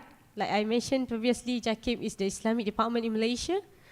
And then we have to have halal department corporation who involved in training and consultation for halal products and services. Hospital and pharmacy, because this company, they are focusing on providing pharmaceutical and medical devices for hospital and pharmacies. So key activities, we add halal logistics services for pharmaceutical and medical devices on top of their original services in the black color. And from revenue stream, we can see handling and documentation charges and obviously freight for halal pharmaceutical and medical devices. So we can see also customer segment. We add on customer moving halal cargoes from other countries. And then halal manufacturer, halal retailer, halal exporter and importer. They are the person that this company might be involved with during their business. And then value proposition, we add halal logistics services, the main things that this company doing. Halal logistic assurance, digitalized, halal tracking and tracing system. Because this is one of the issue during the supply of halal meat. One of the issue happened in Malaysia that there are cross-contamination, mixed with other meat and then being served to a Muslim. So it's become an issue. So that's why we need halal tracking and tracing system to see that this product or food are not going through any possible cross-contamination in anywhere. And then we have cost structure, value-driven, high degree of halal logistic personalized service, halal assurance logistic services, technology-based. And then key resources, we have to have halal executive. That is a requirement by JAKIM, meaning to say that even the company that I work with, they don't have any Muslim staff, so they have to have one to monitor all the activities regarding halal transportation. And then halal certificate, meaning to say that they have to acquire the certificate from the Islamic Department in Malaysia or JAKIM. In other countries, they are different authorities. And then staff equipped with halal awareness training. Even though they are non-Muslim, if they want to produce or to support or to give the product to the Muslim consumer, at least they have to have some knowledge on halal. Yeah?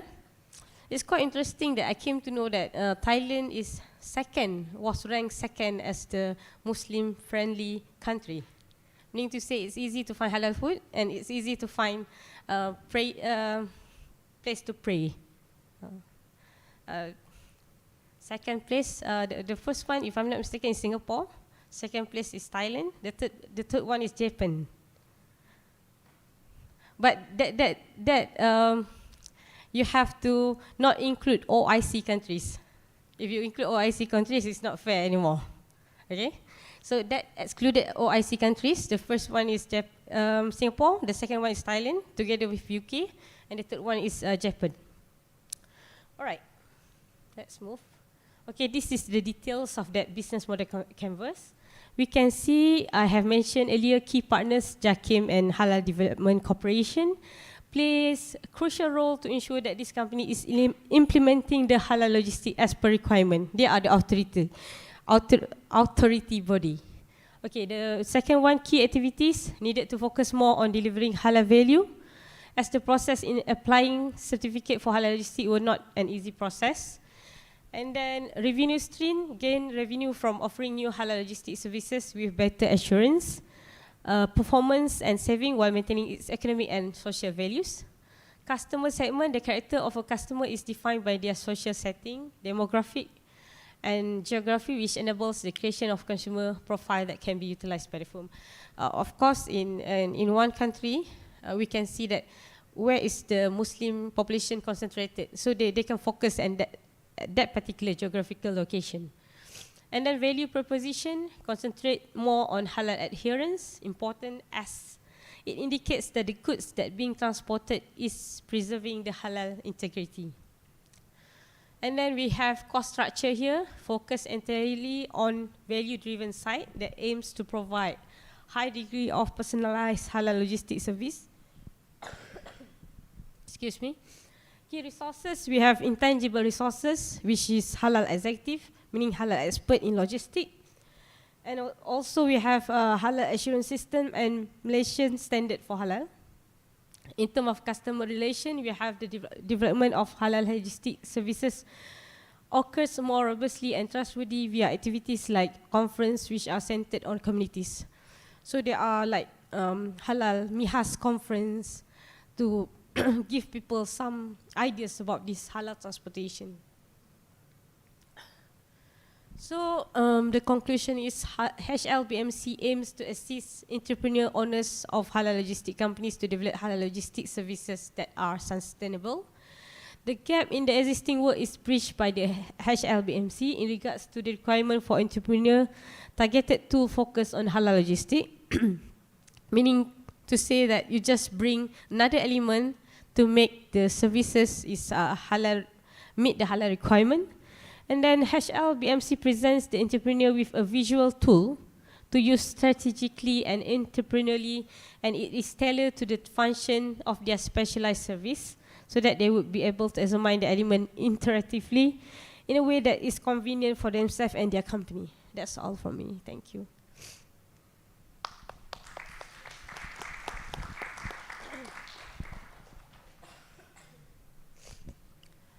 Any question, guys? Any question, please? No? Maybe for me, one question. I'm not so sure that about halal's product. That's how it's different from the normal one. It seems like we have to add more process. That's to take care more of the contaminants, right? So it means that that is possible that the cost of maritime transportation that's more higher than another ones. How about you think about the cost of transportation? Yes. All right. Okay. Thank you very much for the question. All right. Okay. This is very good question because maybe I jumped too fast right away to the halal transportation without mention anything about halal. First of all, the difference is there are the process involved to make it halal. For example, for chicken and meat, or beef, we have to go through certain process to make it halal, according to Islamic principles. And in terms of transportation, we have to ensure that there is segregation, meaning to say that we cannot use the same transport to cater halal and non-halal in one container. So in terms of whether there is high cost, maybe because we cannot mix all together to avoid cross-contamination. Because when we carry things on the ship, they might be mixed up everything.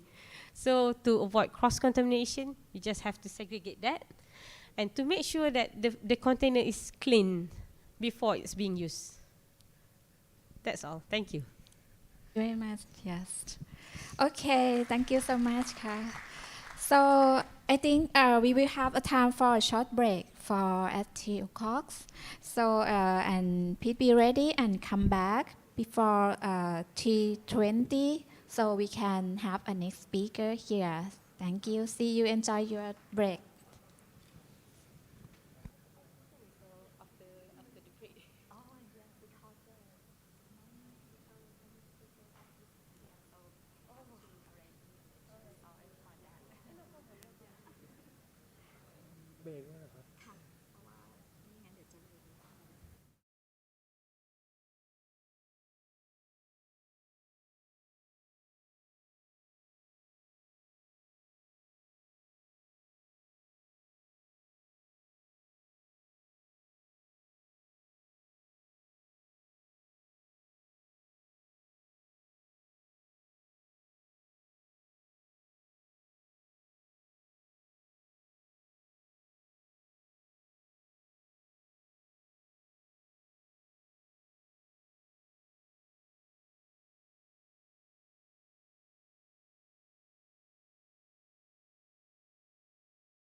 and other kind of maritime related analysis.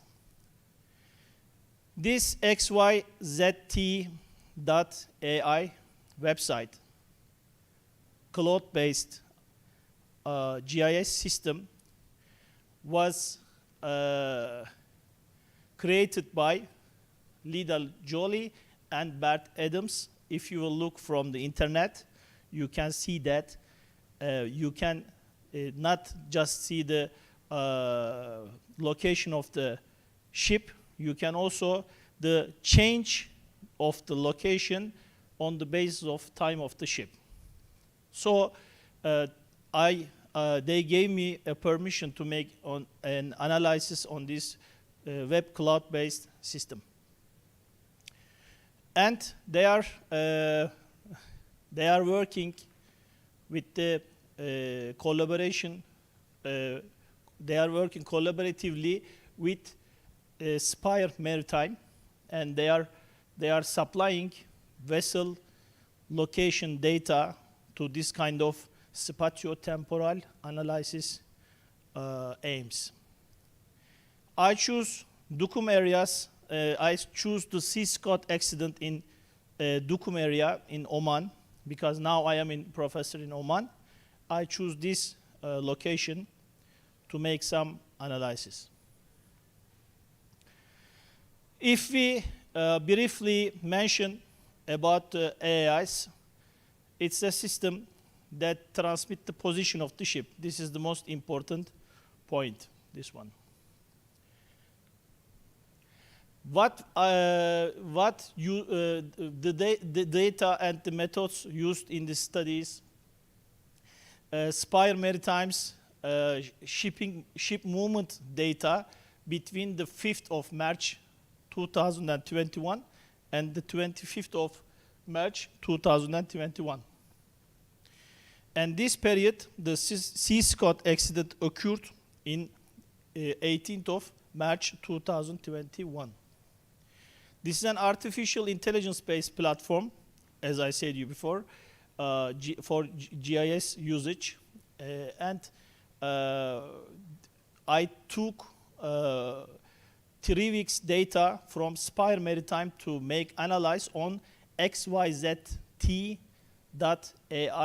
cloud-based system.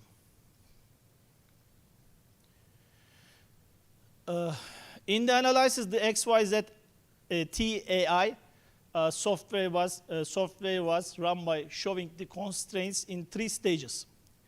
If you will use this system, you can see that there are 3 different steps to finalize the GIS analysis in this system. What are they? The first one is to take the data from Spire Maritime, and you will define the location with the GeoJSON data, and then you will define the background layers. There are 3 steps. You have to follow 3 different steps. So for every country, you can find the GeoJSON file easily from internet. It's free. But the Spire Maritime data is not. You have to get this ship movement data from Spire Maritime to make some analysis. And this is a website, the cartographyvectors.com. You can easily find every location's coordinates in the vector form for GIS analysis. And you can limit the area to be analyzed. Also, for the layer side, for the third part, Mapbox, it's also free, a special provider of online maps for website applications. You can use that, especially for student participants. You can use this in your future research. This is a reference for you. Mapbox for ship movements. And you define the background layers, and the cloud-based GIS system can run the visual analytics and trend analytics and distribution analytics. And this is result. As you can see from the picture, you are not just seeing the movement, you are seeing the movement based on time difference. And this is all maritime traffic in the Duqm area, the eastern part of Oman in the Indian Ocean. And in the day of accident, we can easily find which vessels are in this area. And also you can see, I am not sure if you can see the dots, but you can see around the port there are some dots. Dots are ships. These dots are ships. And the increase and decrease after the accident was analyzed. The question is, the research questions, the ship movements, the number of ship movements increased or decreased after the accident. It's very important because after the collision, you know that the ship will stuck in the anchorage area. From the XYZT.AI system, we can see the difference between the time limits. And for the metrics, these names are the main port areas of Oman. You can see like Muscat, Dhofar, Musandam. We can see from the XYZT-AI's cloud-based system the differences. It means that how we can read this table scientifically. Before the accident, these metrics shows that the lines between these port areas, this is before the accident. And after the accident, this is the after the accident position. And we can see the changes if it is increased or decreased. And according to results, it was observed that there were 14 different ships giving AIS signals in the area of the time of the accident. When the accident happened, there were 14 different ships in this area. The departure destination intervals are analyzed. Also, it can be understood how many ships are moving between the departure destination areas and how long this movement. This is spatio-temporal perspective because we are not dealing with the movement, dealing with the movement, the difference between time intervals. While creating the matrices 1 week before the accident, if we go before 1 week, remember that the 18th of March, the accident date, and 1 week after the accident, we can analyze it, and we can say that before 1 week, how was the maritime traffic in this area? Spatio-temporally, how was the ship traffic in this area? And after 1 week, what is the how was the ship maritime traffic in this area? We can see that this by spatio-temporal analysis. And I don't want to read one by one, but from which port to which port the increase and decrease numbers for the results. And if we look for the difference metrics for the ship movement changes, in El Batina area, 2 ships, number of ships increased. 1 ship movement decreased from Batina to Dhofar. And we can see the other changes before the accident and after the accident. So as a conclusion, Duqm is in the Al Wusta region of Oman, in the eastern part, not the United Arab Emirates, the other side, Indian Ocean side. Analysis results shown that there is any significant change for this region, but significant decrease in some specific regions for Oman. They are Dhofar and increase for Musandam in the Hormuz Strait and Muscat regions. The change in ship movements in the region could have shown more sharply if much more historical data, if we can get some much more historical data. Also, we can do the deep analysis with the XYZT.ai system.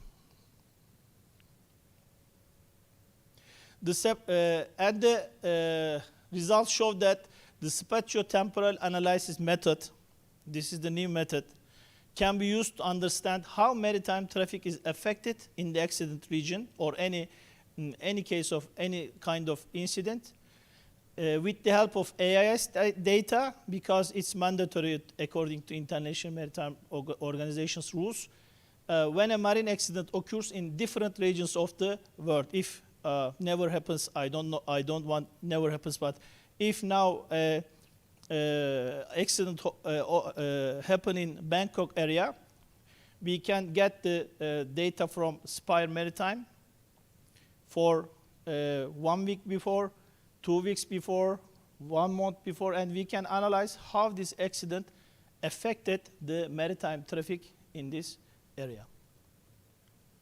These are the references, and thank you for listening. Thank you. If anybody want to ask some question, I will be happy to answer this. Any question, please? Thank you very much. Nobody. So maybe I have one question for Okay, you. of course. Of course, I forgot you. Sorry. Sorry. Thank you. I heard that you mentioned about the geography that it will GIS, yes. different from the region to region. It's up to the traffic of maritime traffic there also. It's based on the AIS data, yes. AIS But data. some companies in the world are collecting this data, and it's not free. Oh, I see. Yeah, it's It not have free. limited for the information. You have to get this by permission or To buy buying. more. Yes. Oh, I You can get this data, AIS data, and you can analyze whenever which time interval you want. Yes. Oh, I Yes. see. How? Spire also sorry for interruption. Spire is the number one for supplying AIS data. It's my opinion. Yes. Oh, I Yes. see.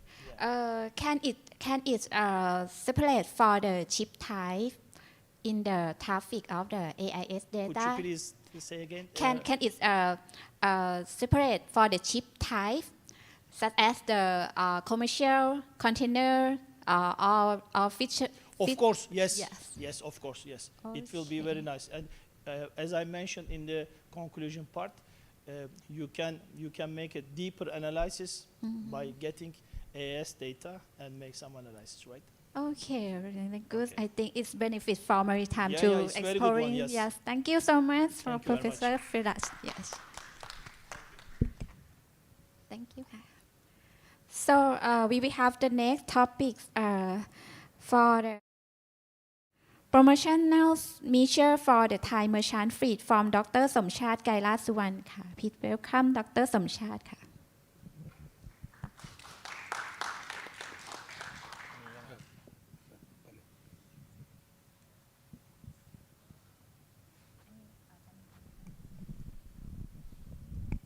Good afternoon, everyone. My name is Dr. Somchat Kailaswan from the เกษตรศาสตร์ University.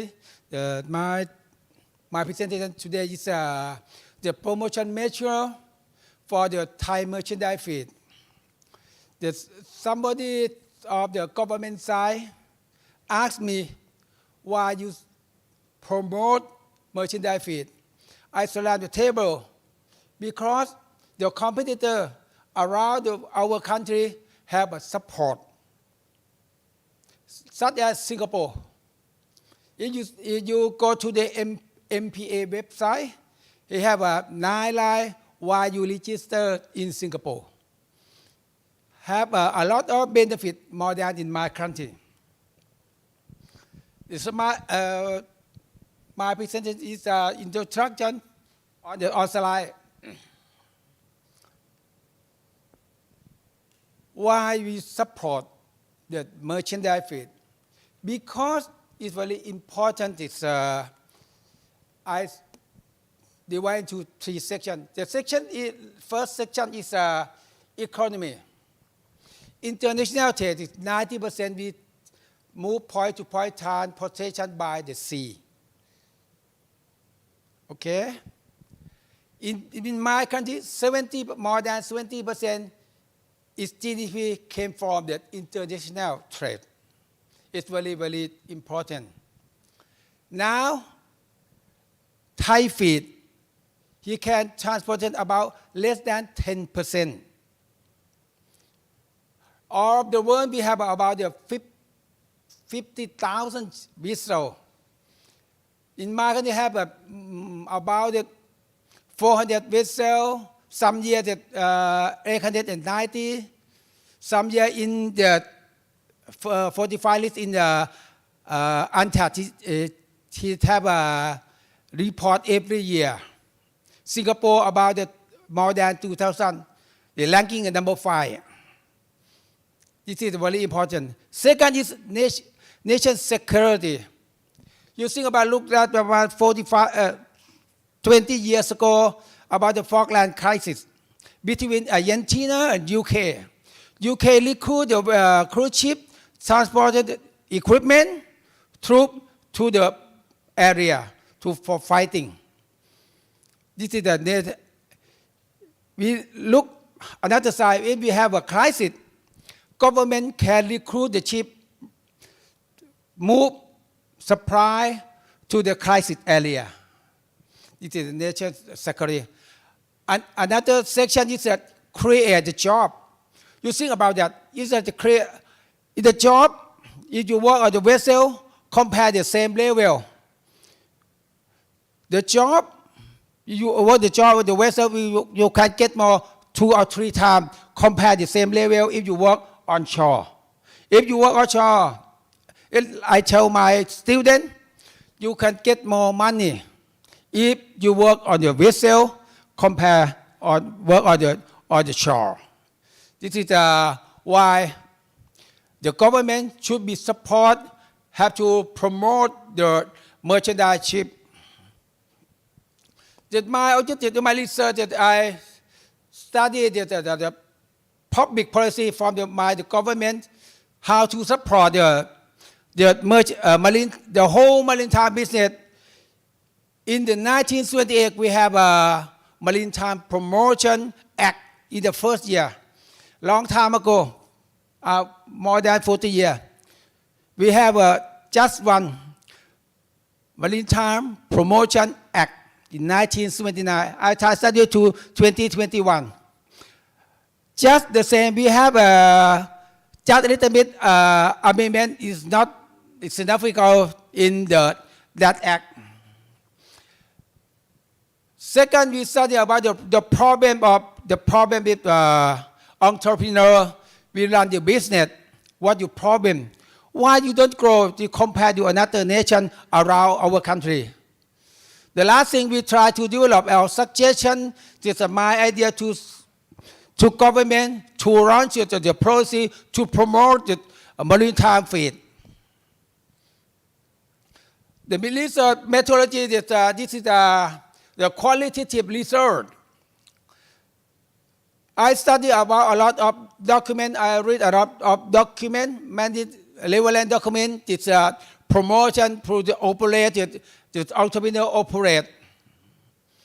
Especially this in Maritime Promotion Act 1928. The last thing I talk about is the key operator in Thailand. How to operate, how to problem when you run your business. I study the private side, the major player in Thailand. I talk about the government side. I talk about some high ranking marine department in Thailand. I talk about the key high ranking of education section. I get a lot of money, a lot of information from them.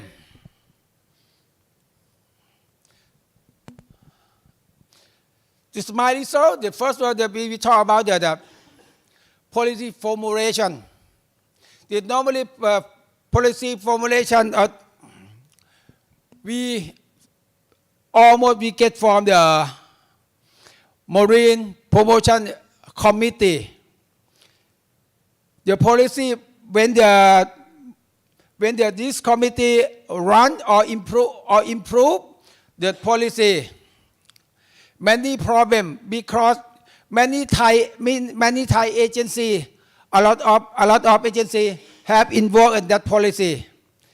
If each agency have a law and regulation, each agency. After the committee run the policy, we don't integrate all the government agency. We don't. It's because the target each agency some target is different, some policy is different. This is the problem, the policy formulation. Second, I found that the issue, tax issue. Tax is a problem with the entrepreneur, the operator. Why we say that very important? Because some of Thai company he pay tax much more than another company, another country. In Maritime, we said the international business tax is the capital. Tax is the capital of every company. The company tax agency in Thailand, many agency. Some agency policy is different. It's a big problem of operator in Thailand. Some of agency. Law enforcement is different. Some different case, enforcement is very different. It is very problem of entrepreneur. This my tax suggestion is should be rate of tax should be exempted VAT. This I said at least you should entrepreneur pay tax the same competitor, the same country because this is the capital. And another is my recommendation is I said this is the demand side. When the Thai export to another country, you should use in Thai vessel, and that I call for insurance, for vessel should be keep it and pay and refund tax from the government. How about it? Depend the government consider should be how much to pay back or refund. Financial. In Thailand, we have almost the Thai company is small company. We have 10 ship, 10 vessel, 5 vessel. It's not big company. We have 3 big company in Thailand. It's no problem with financial because they went to the stock market. They can invest from the investor.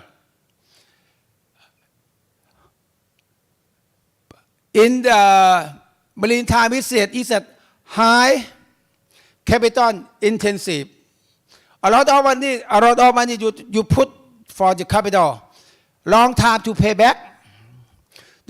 My suggestion is government should have a loan or low interest rate for the company, and you should have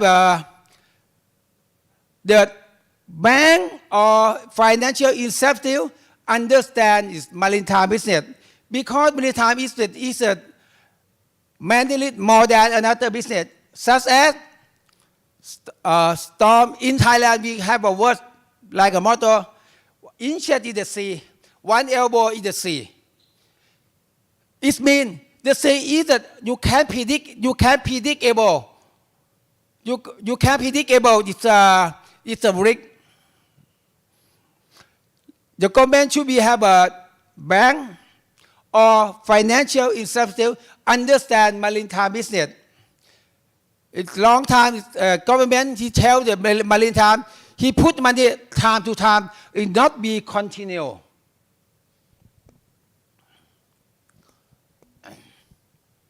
Okay, I said that. Law and regulation. Some law and regulation in Thailand have a problem of maritime operator. You think about that. In 1978, we first launched Maritime Promotion Act long time ago. Situation is changed. Context is changed. You think about that 40 years ago. Although we have a lot of amendment, a lot of reform, we should have a reform. I heard that about it 4 or 5 years ago. We have a draft for maritime promotion now in the parliament. 4 or 5 years ago, I don't know that when you launch to the people. Some of regulation is not suitable for this situation long time ago. It's my suggestion is the government should have a new idea like a one-stop service. Like a one-stop service should be the whole government agency about maritime the same place. And inspect ship, because ship we have it annual ship 5 years, 10 years. If you buy the new vessel, you should have the officers from Marine Department for inspect. My suggestion is you should accept classification society. We have a band around the world, 24 hours a day, 7 days a week for working, not Monday to Friday, 8 o'clock to 9 o'clock in the afternoon.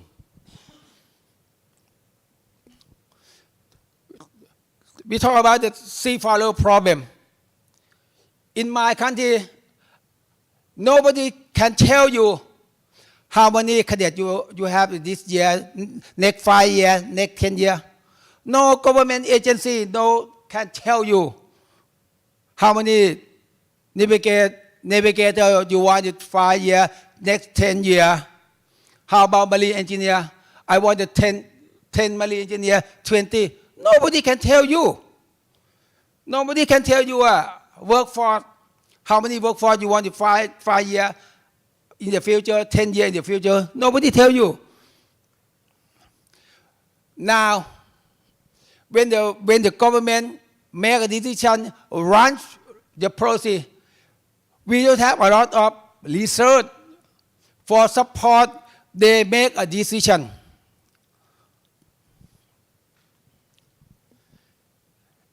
My suggestion is that you should have a set up or establish maritime, like a maritime university for make a research for the government support when you make the decision about the maritime. And in maritime Korea, if every student want to work in the vessel, you should have like a 12 months for internship. My recommendation is you should have a course for cadet. We call cadet course for cadet, like a donate for the education. Why I say that because in my country, if you donate in the education, you can refund 2 times you pay. This is my conclusion is the problem of Thai merchandise fit. The first one is low capital, because almost in Thai company is not too big, so small. Second, I think it's very important. Some regulation is not promote ease of circle business operation. These are all I have how to promote Thai merchandise fit. Question. Thank you so much, Dr. Somchat. Any question, please? Okay, her. Okay.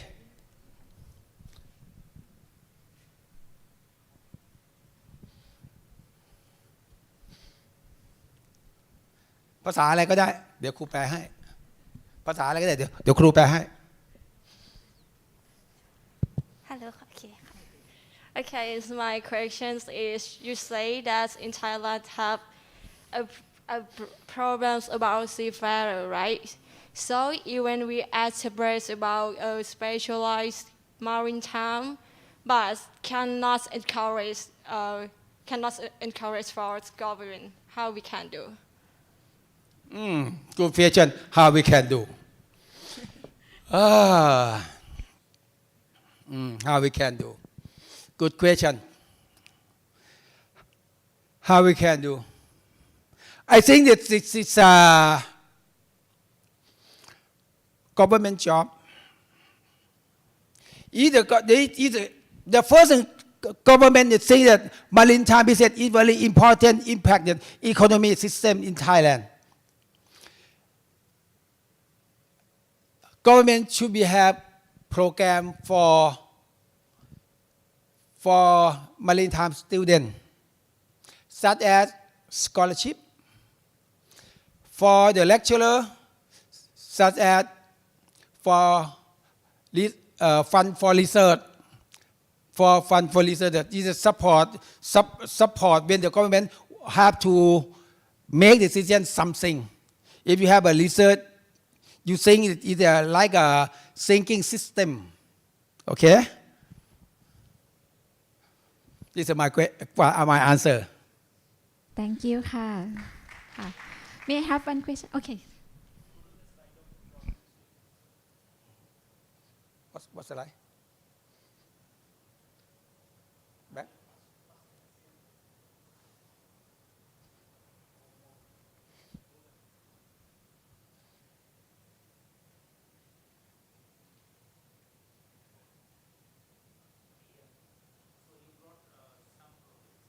Yep.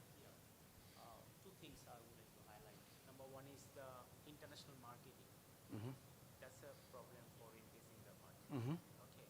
Another one is the bilateral contract between countries. So we see ships are coming to the ships are coming to your country, like from USA. There is a bilateral contract, like 60-40, the ratio.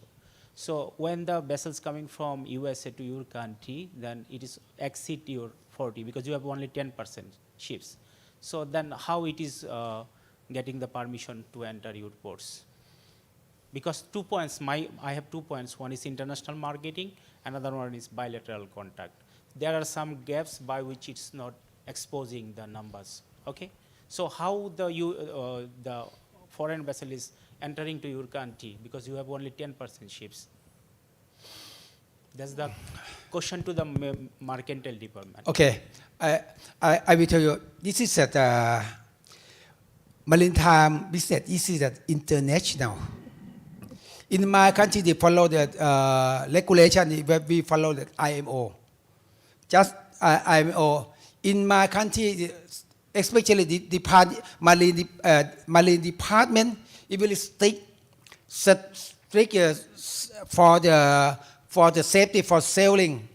They try to keep our ship to invalid in the IMO. No. I think the IMO has a regulation. Yeah. But you never overlook the country rules. Because there is a Merchant Vessel Protection Act in your country. In every country has the same rules and regulation.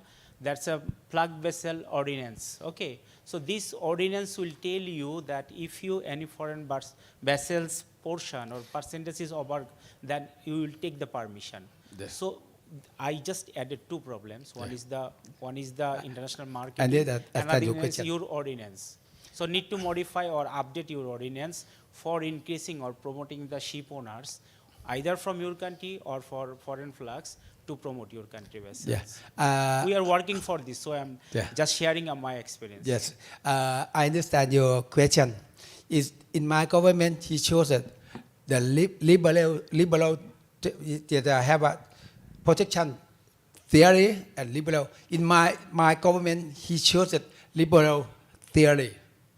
He doesn't have a protection theory. That like every. It's a regulatory issue. Yeah. Okay. If every country come to Thailand, if you follow IMO regulation, that's it. We liberal theory. Thank you. Thank you. Okay, thank you so much from Dr. สมชาติค่ะ ค่ะ so we will have the next topic of the freight transport model to improve multimodal and intermodal freight transport service to the BIMSTEC member country by centering Chattogram port from Dr. Rasan Chandra Saha. Please welcome again.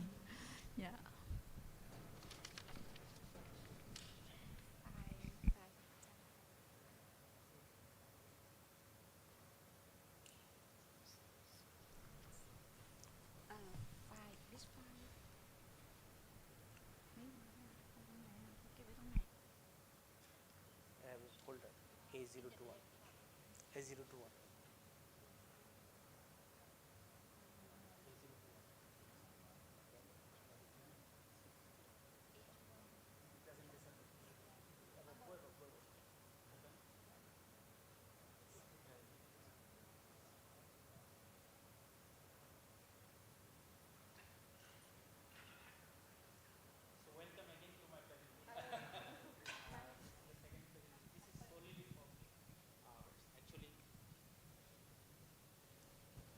Okay, thank you. So now my subject is a freight transport model to improve multimodal and intermodal freight transport services to the BIMSTEC member countries by centering Chattogram port. This paper is developed to come in this conference because when our dean invited me to come here in the 3 years ago, then I told what subject I should cover in our areas, including Thailand. Then we discussed that BIMSTEC is a forum that is including Bangladesh and Thailand. So it will be a good topic for it. So that I connected to this subject, transport model for improving multimodal and intermodal freight transport is for centering Chattogram port. Actually, the port's name is Chittagong port. Earlier, Chattogram Chittagong same, but the word name is changed. This is the BIMSTEC area, the white color together, 7 countries. This is the outline of my presentation. So, just starting, BIMSTEC is a regional forum for developing trade and transport, connectivity, everything in South Asia and Southeast Asia. From Southeast Asia, there are 2 countries, Myanmar and Thailand. and others are South Asian country. So connectivity is one of the key components of these BIMSTEC areas, the forums. And the motto of connectivity is to create an integrated transport network for reaping the benefits of free trade area, including the promotion of trade and investment. Is there anybody who visited the upper area of Thailand or Myanmar? Chiang Mai? Also what? Hills area, right? So transport is a big issue over here. So BIMSTEC areas, upper states is totally hilly area. So it is very difficult to continue the transport over there. Not only the freight transport is very difficult for passing this. So a significant component of this sector is the connectivity, then transport, then 7 modules, and the one module is multimodal and intermodal transport. So the purpose of the multimodal and intermodal is to making the transport linkage among the countries. And all countries are, there is a connection by road, special transport networks. And if you go to the, this all kind of transport modes are there, other than landlocked part of the India, Myanmar and Thailand, also the fully landlocked 2 countries, Nepal and Bhutan. So this is the, it is essential to need some connections among the countries to access the seaports and make some ICDs and dry ports, as well as to promote the corridor system between the countries for doing cross-border trade. And this paper aims to develop a freight transport model, how to work it, and make a integrated connectivity among the BIMSTEC member areas. So now the story or history, what you can tell, the story started in June 1997, BEAST EC, Bangladesh, India, Sri Lanka and Thailand economic corridor. Same year, the Myanmar joined. So in December 1997, Myanmar joined with this then BIMST, and 2004 Nepal and Bhutan both joined, then together 7, and the total name is changed, not now name of the country, now it is telling the Bay of Bengal Initiative for Multisectoral Technical and Economic Cooperation. So my research methodology is the qualitative method. Firstly, I reviewed the BIMSTEC master plan for transport connectivity. There is a transport plan, 164 pages, big master plan. In Bengali, there is a good sentence I am telling in English, that is, everything is looking big, but there is nothing, because this is sky. Inside there is nothing, just bubble. So this connectivity master plan is just a bubble. They took lots of projects from others, not self projects, and then explored scholarly research articles, and then case study. I took 3 case studies. One is for Nepal, Bhutan and Northeast India. Nepal, Bhutan is fully landlocked country, and Northeast India, this is locked, fully locked area. There is no access to sea. And lastly, I developed a multimodal and intermodal freight transport model as per visit of my the spot. So as the first part is the literature review. There is a limited regional landscapes of the BIMSTEC. That is, nobody conducted a good research about it. So that's Rahman, a Bangladeshi scholar. He was the first president of BIMSTEC. He just advised that BIMSTEC needs to develop a clear legal framework and transparent pricing and taxation policy. Because if you go to one country to another country, you need to give some tax and others. So sometimes there is some arrangements, free trade agreement, free cross-border trade. So there is no legal framework, just name. And we found more literature on Palit. He's telling that BIMSTEC has been around for more than 2 decades, 97 to 2023, it's 26 years. And it is unfortunate that it is not able to gather momentum. So it's a sorrow for Bangladesh, Thailand, for all. There's a no momentum BIMSTEC. So like this, we got some cooperation risks among the countries. So overall, we got some literature reviews and find gaps. It is quite evident that there is not been dedicated research on the, first is there is no research how to develop BIMSTEC, and second one is the cooperation among the countries and need some literatures for developing this one. So research are essential, including to context with the Chattogram port on the basic of port operation and getting the shipping access. So what about multimodal and intermodal system? First, we need to know what is the multimodal and intermodal system. All of you know, anybody know what is multimodal? More modal. That is called, you know. So multi, that means you can unload the cargo from one mode to another mode, but intermodal, you can change the chassis, power, but you can change the container. This is the multimodal and intermodal. So just telling this one. So at present, the service of logistics from one mode to another, origin to destination, single mode is not covering everything. Because single mode is telling like only truck, bus, and only ocean. So for doing international trade, now multimode is affecting the total transport, freight transport network, and intermodal is giving the opportunity to fully from one place to another. So you not think about how to unload the cargo from one place to another place, and it will damage the environment and others. So this is the facilities of multimodal. I just giving the pictures of just origin to destination, and there are some truck, train, and then trailer and vessels, everything's there. This is the multimodal and intermodal. The basic difference of multimodal and intermodal is multimodal you can unload the cargo, but in intermodal you can't unload the cargo from the container. This is the multimodal and intermodal. So now come to other regional forums. So in South Asia and Southeast Asia covering, there are 4 forums. One is SAARC, you know SAARC? SAARC is a constitute of 8 countries, Afghanistan, Bangladesh, Bhutan, India, Maldives, Nepal, Pakistan, and Sri Lanka, and BIMSTEC 7. And there are 2 other regional forums. One is BCIM, Bangladesh, China, India, Myanmar. And another is BBIN, Bangladesh, Bhutan, India, Nepal.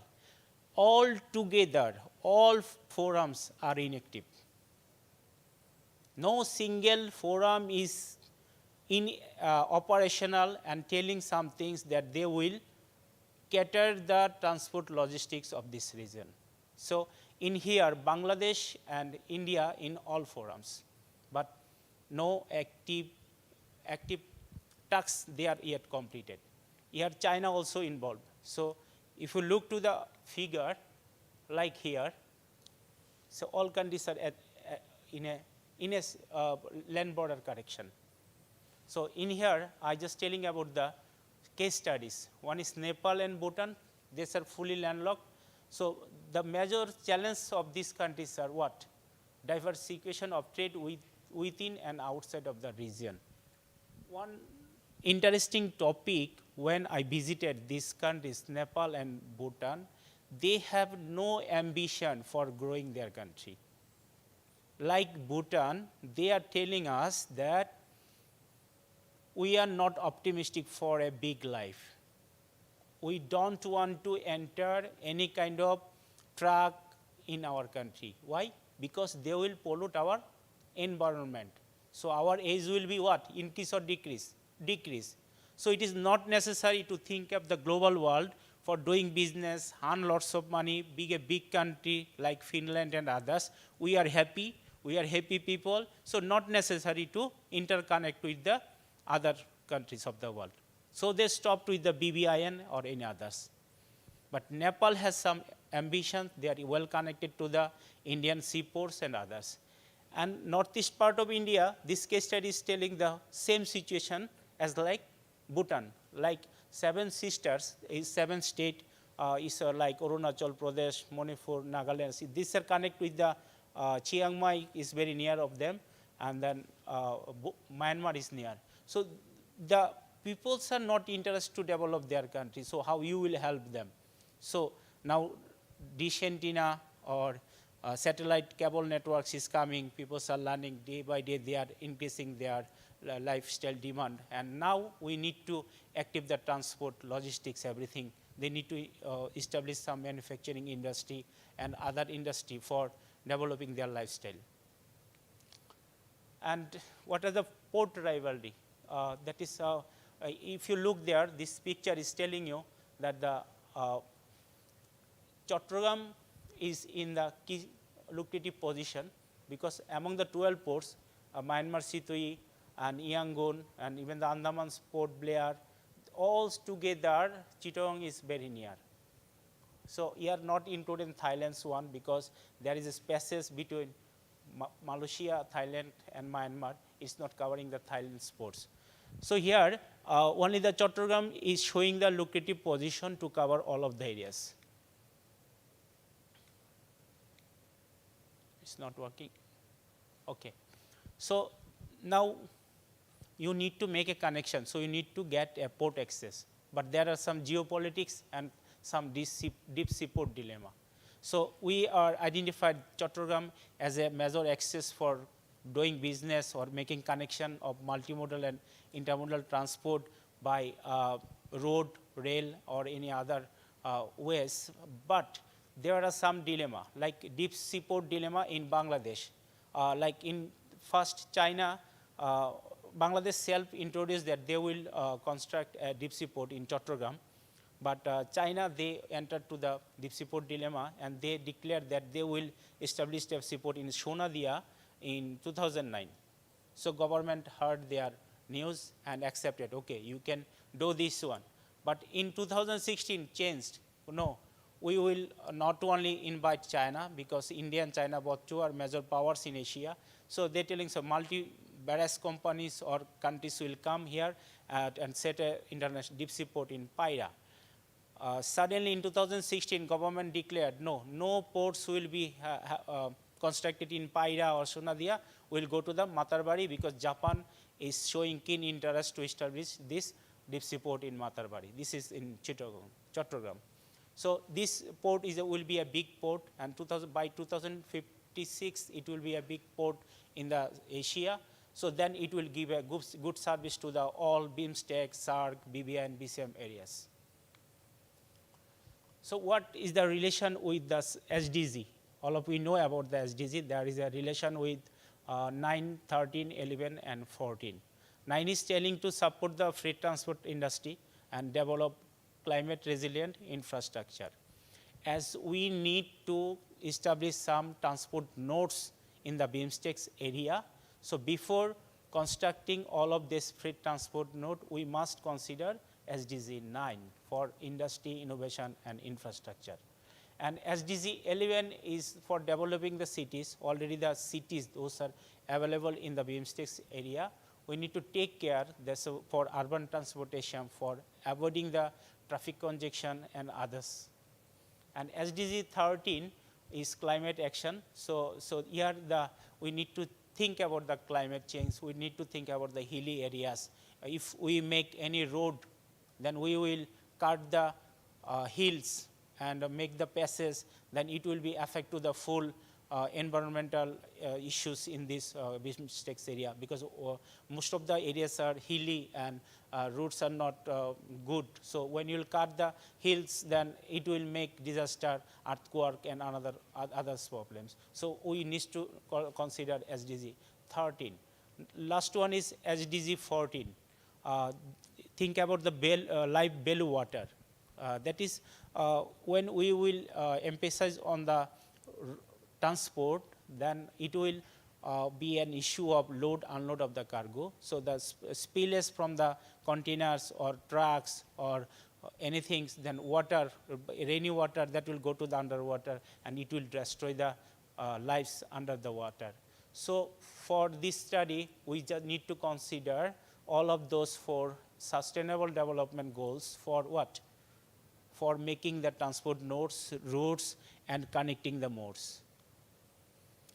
So I developed this network model for intermodal, just thinking about container transportation from Chattogram port to all over there. The first is Nepal, Kathmandu by road intermodal, not possible to go by rail and other modes. There is no connection of river. And then Bhutan has 3 connection. One is Thimphu by Pune and road intermodal, and Gelipu other place is there, Thimphu, near Thimphu, Gelipu and Pune this river and rail intermodal. And India, I told the northeast part of India there are some locked area, there is 2 part rail and road intermodal. And Myanmar, we have a good connection with Myanmar by Chattogram port, and then with the Mandalay and also the Teknaf, this area by road intermodal. But there is a problem in Naf river, so this river need a good bridge to work and start the road intermodal. And Thailand, we have a plan to the road intermodal for Chiang Mai, and this also by road intermodal. Do you know, so it's ancient times ago, it's 100 years ago, the peoples from Bangladesh or Pakistan, they came Thailand by walk. Can you imagine? This is true. By walking, they came from Pakistan, Afghanistan, just walking. Even till date, our country peoples, Bangladeshi peoples, easily can go to Thailand, Burma, that means Myanmar, by walking. So this route is just research conducted that we can make road and rail intermodal easily, but not river intermodal. If you look the picture here, easily you can understand that the peoples who are living above the Chattogram port, that is called hinterland, they also landlocked. But Bangladesh is a very small country. It has only the Chittagong port connection by which we can give the freight transport support and doing the maritime business by centering Chittagong port. So here the infrastructure is required to upgrade the livelihood style of those peoples who are in background and who is really backward from our lifestyles. So we need to improve them, need to set some manufacturing industry, give some support to them for developing their lifestyle. So these are the major findings. The BIMSTECs were just a name, not working. So they need to cooperate with other forums, make a combined transport plan for giving the support to the regions. I reviewed the master plan of transport connectivity. Here is 164 pages, but they included others project, like ADB's project they included in their plan, but they haven't any own project because they haven't any self-fund. That is the problem. So it is the time to take all of the regions forums together to active the BIMSTEC, and how it is possible, as I am from Bangladesh and all of you are in Thailand and others country. So in these regions we are living to improve the quality of life, to improve the transport network, especially freight transport. We need to work together. We need to work with SAARC, BBI and BCIM, including China, for improving everything, especially freight transport, and it is only possible by Chittagong port. So more research are essential. Here, lots of directions are there. We need a comprehensive plan, and we need to give the exclusive maritime access. Just one case study for Nepal, they are going to get maritime access from India, that is 1,500 kilometers. But Chittagong port, Chattogram port is only 700 kilometers. Due to Indians area in upper of the Bangladesh, they are not permitted Nepal to come in Chattogram port. So we need the collaboration, cooperation among the countries for getting the access and getting the land of India to pass the chicken necks. There's a small necks over there, Nepal, Bhutan and Bangladesh, and come to Chattogram port. Then the time, cost and the quality of the cargo will be same. So it will help to improve the business, international trades of Nepal, Bhutan, even southwest part of China. So this is the future direction. Last but not least, that is to closely work with the regional forums. So we composed some set of forums. Why not 11 countries together one forum?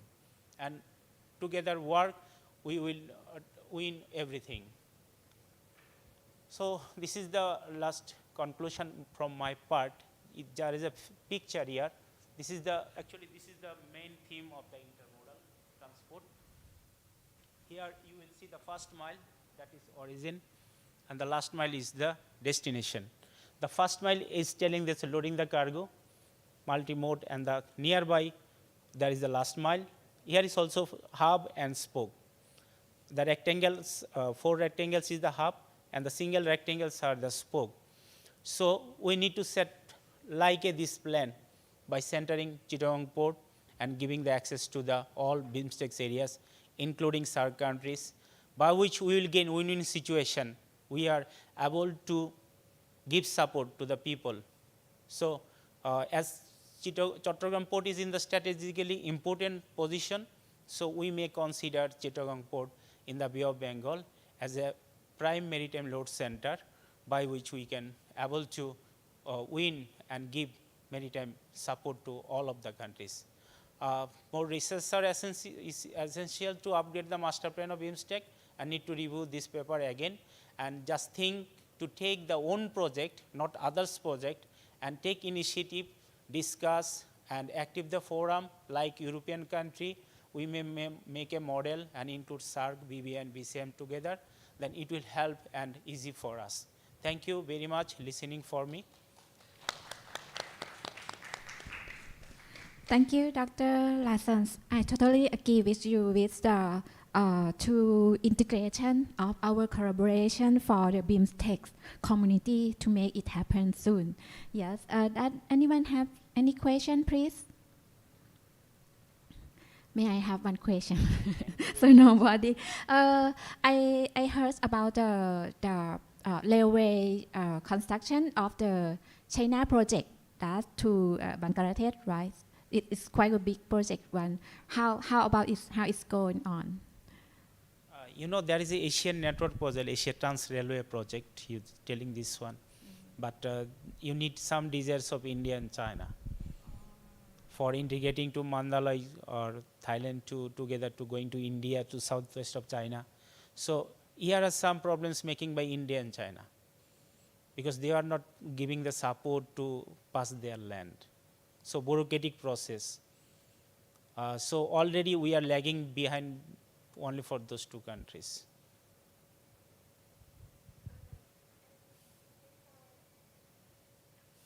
I saw you are in the. Can you go back to the network of Thailand and BIMSTEC, please?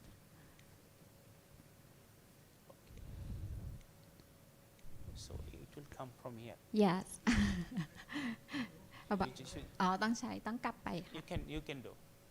Yes ไหน Okay, go back. กลับไป Up ต้อง us- กลับไป Scroll above. Yes, here I found that you mentioned about the nodes of the transportation, right, from road, from Nepal, yes, and youth road and intermodal river, and also for the road transportation also. I'm not sure that how about the cost that if we use for the intermodal like this. And how about if we compare with the maritime transportation, which one is much better? Yes, actually I told about the cost. That is for taking the cargo like from here to like India, Kolkata to Nepal is very high. Yes. And from Chittagong is less. Yeah. So is half cost. Yeah. And this model is telling to come Chiang Mai and Mandalay. Because the upper stage peoples are growing the natural products like agricultural.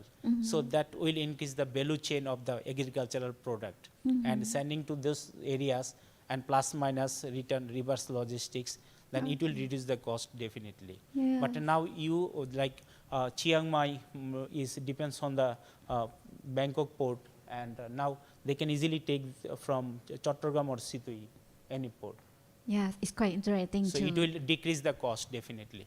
Yes, interesting to do research together in this point. And you think about the Europe, there's lots of countries are going to a rail intermodal. Yeah. China started operation from Shanghai to, Yes, to Europe. Yes, Europe. So yes. why not in our BIMSTEC areas for rail and Okay, river? interesting. But you must need to consider the SDGs, Sustainable Development Goals. So Yeah. you need to construct the climate resilient infrastructure. Yes, make it as a So team. it's very costly, so that you need to together. So when you will construct a node in any country, then need to give money by all countries. Yeah. Because this is not only for your country, it's for all. Yeah. So that cooperation, coordination is highly appreciated by all countries. Yeah, I think so. Thank you so much, sir. Yes. Okay. Okay, ค่ะ So we come to the last speaker. Yes. From the topic of the could untargeted cyber attack against a vessel constitute a malicious act in the context of marine insurance? From Ms. Fatima Oskan, please welcome.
Good afternoon, everyone.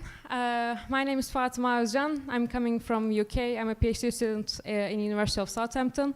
I'm more than aware of that I am the last presenter, and we are very much looking forward to the dinner. So I'll try to keep it short. Today I'm going to be talking about could untargeted cyber attacks against a vessel constitute a malicious act in the context of English marine insurance law. So in the outline, I will first start with the introduction, and then I'll mention some definitions of cyber risks and untargeted cyber attacks in specific. And then I'll move on to malicious act peril in English marine insurance law. And I'll discuss whether untargeted cyber attacks against a vessel in the marine insurance context constitute a malicious act. And then I'll discuss the term malice and actions being targeted or untargeted. Finally, I'll conclude my presentation with a few bullet points as my final thoughts.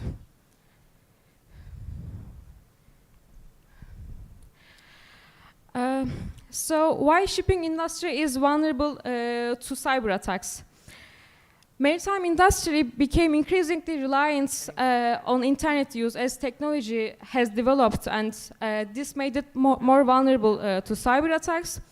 The reason behind this vulnerability is that maritime sector instruments like ports, shipping companies, and vessels, they are all interconnected, and this leads to very big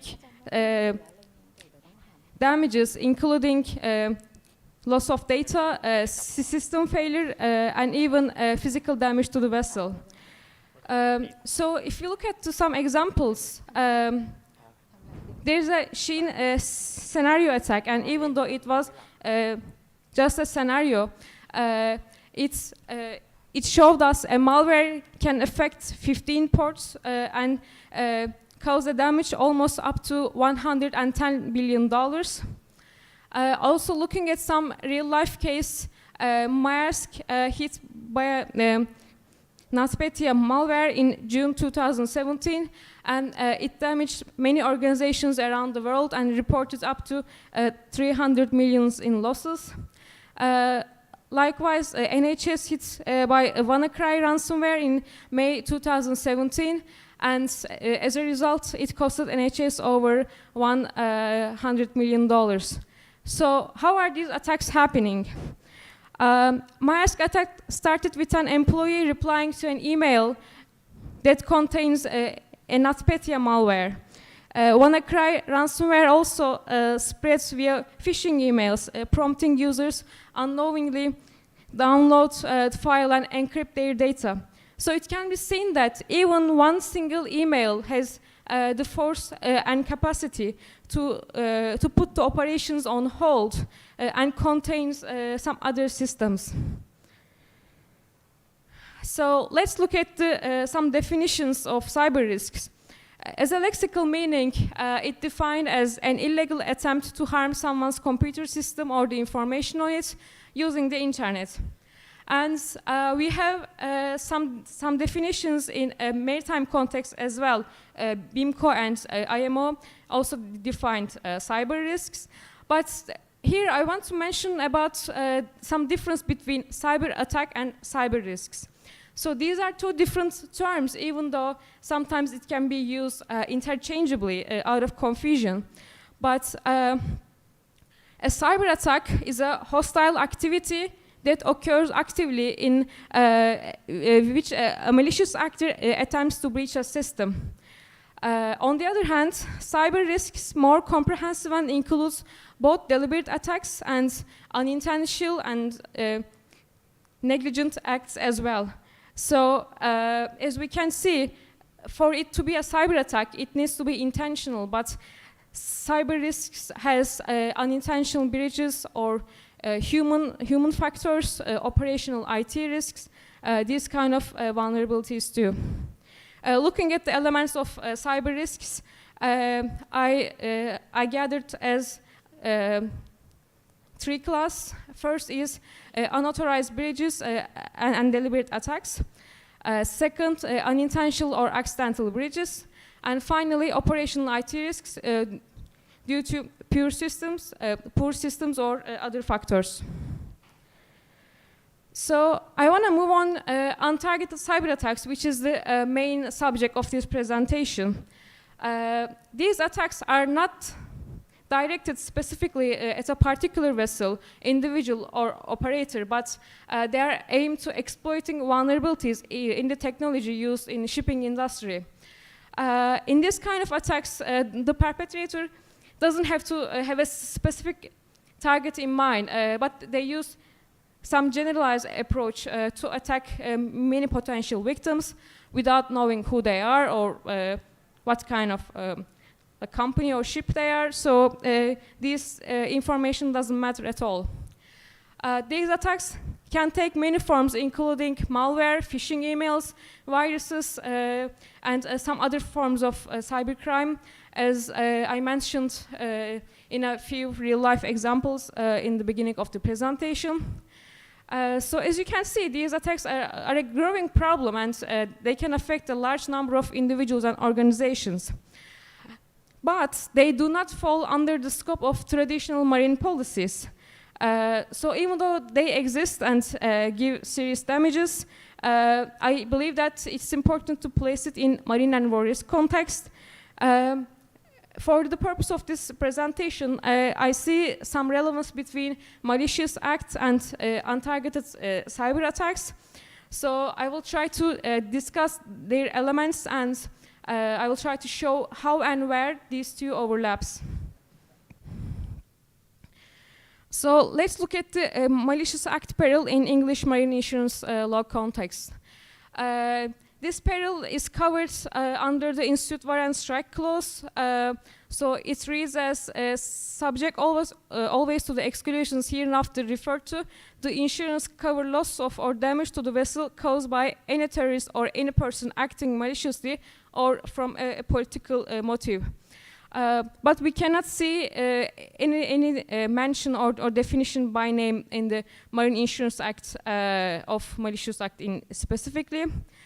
This term can be defined intentional or deliberate actions that cause damage to vessel or cargo.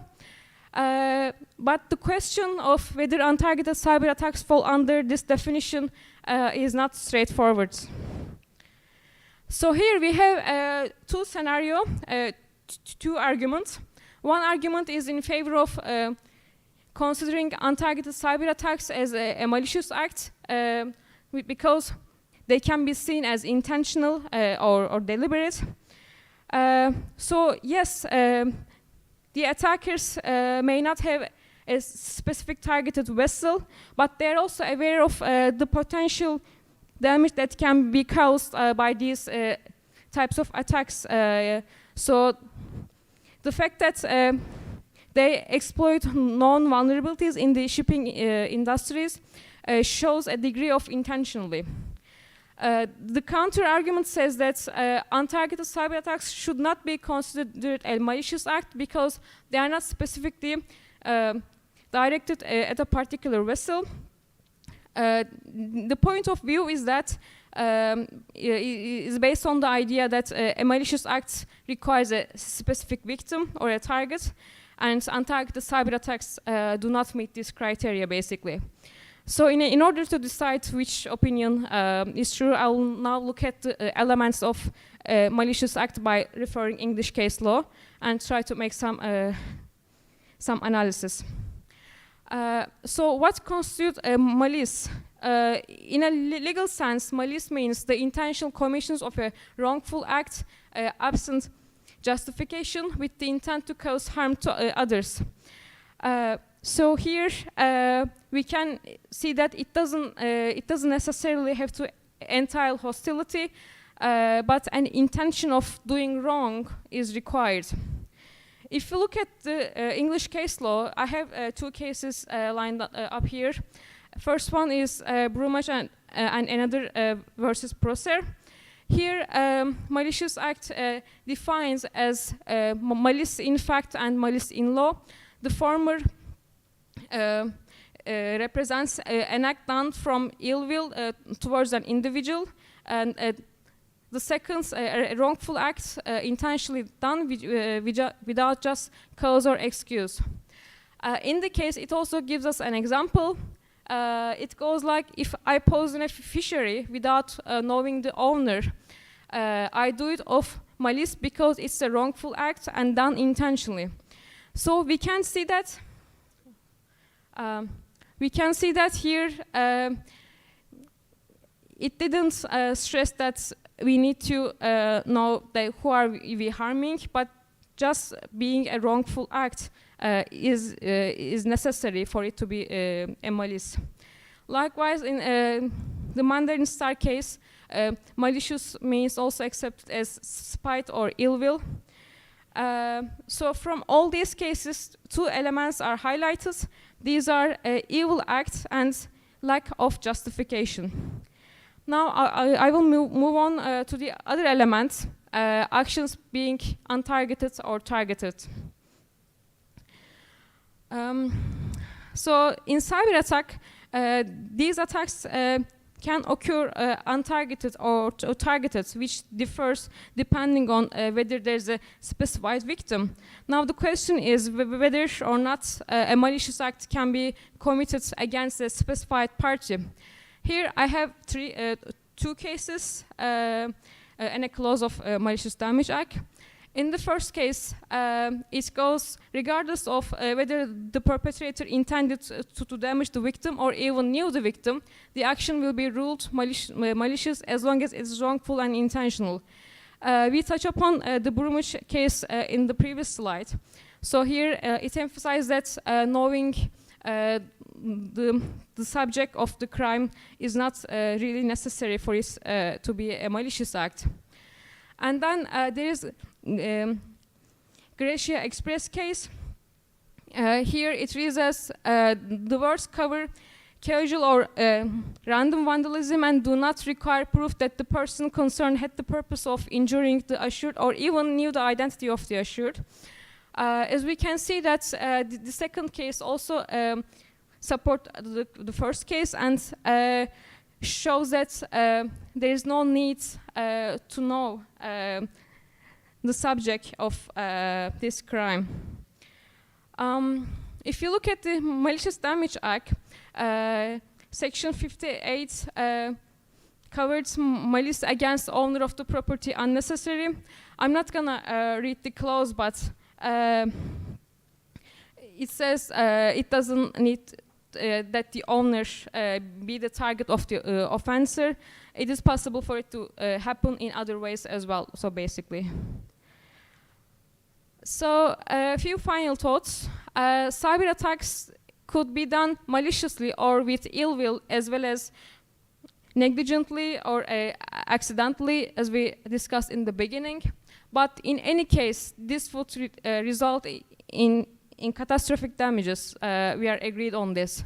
However, it could only be considered a malicious act if it is done in a reckless and deliberate way. So cyber attacks could be untargeted or targeted, but for malicious act, the person being attacked or the crime committed against them is irrelevant or unimportant from the action itself. So if there's an untargeted cyber attack, as long as it's reckless and deliberate, it could be considered as a malicious action.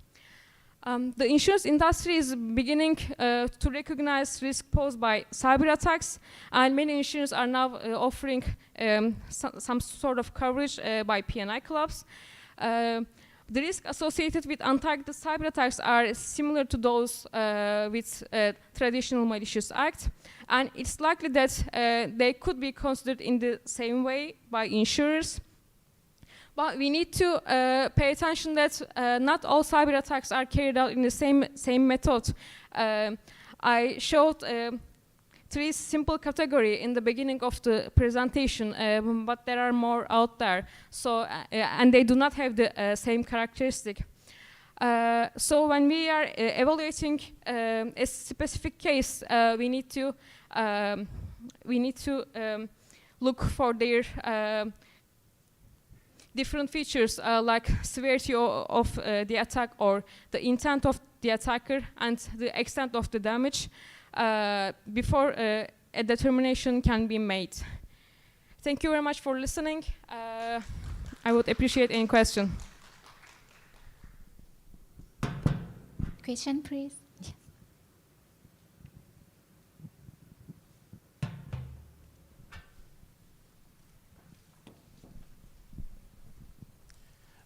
First of all, many thanks for your informative and beneficial presentation.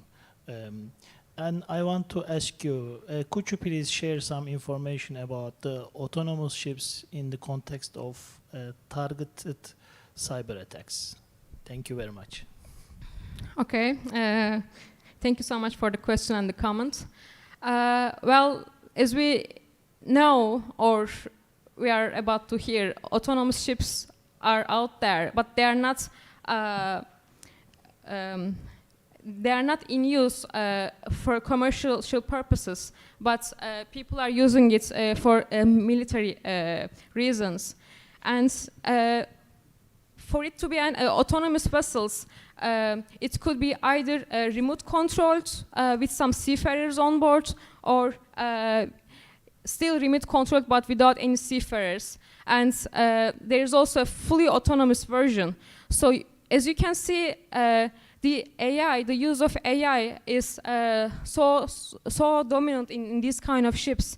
And if we are expecting cyber attacks in a normal conventional manned ship, for the autonomous ships, it's gonna be inevitable. And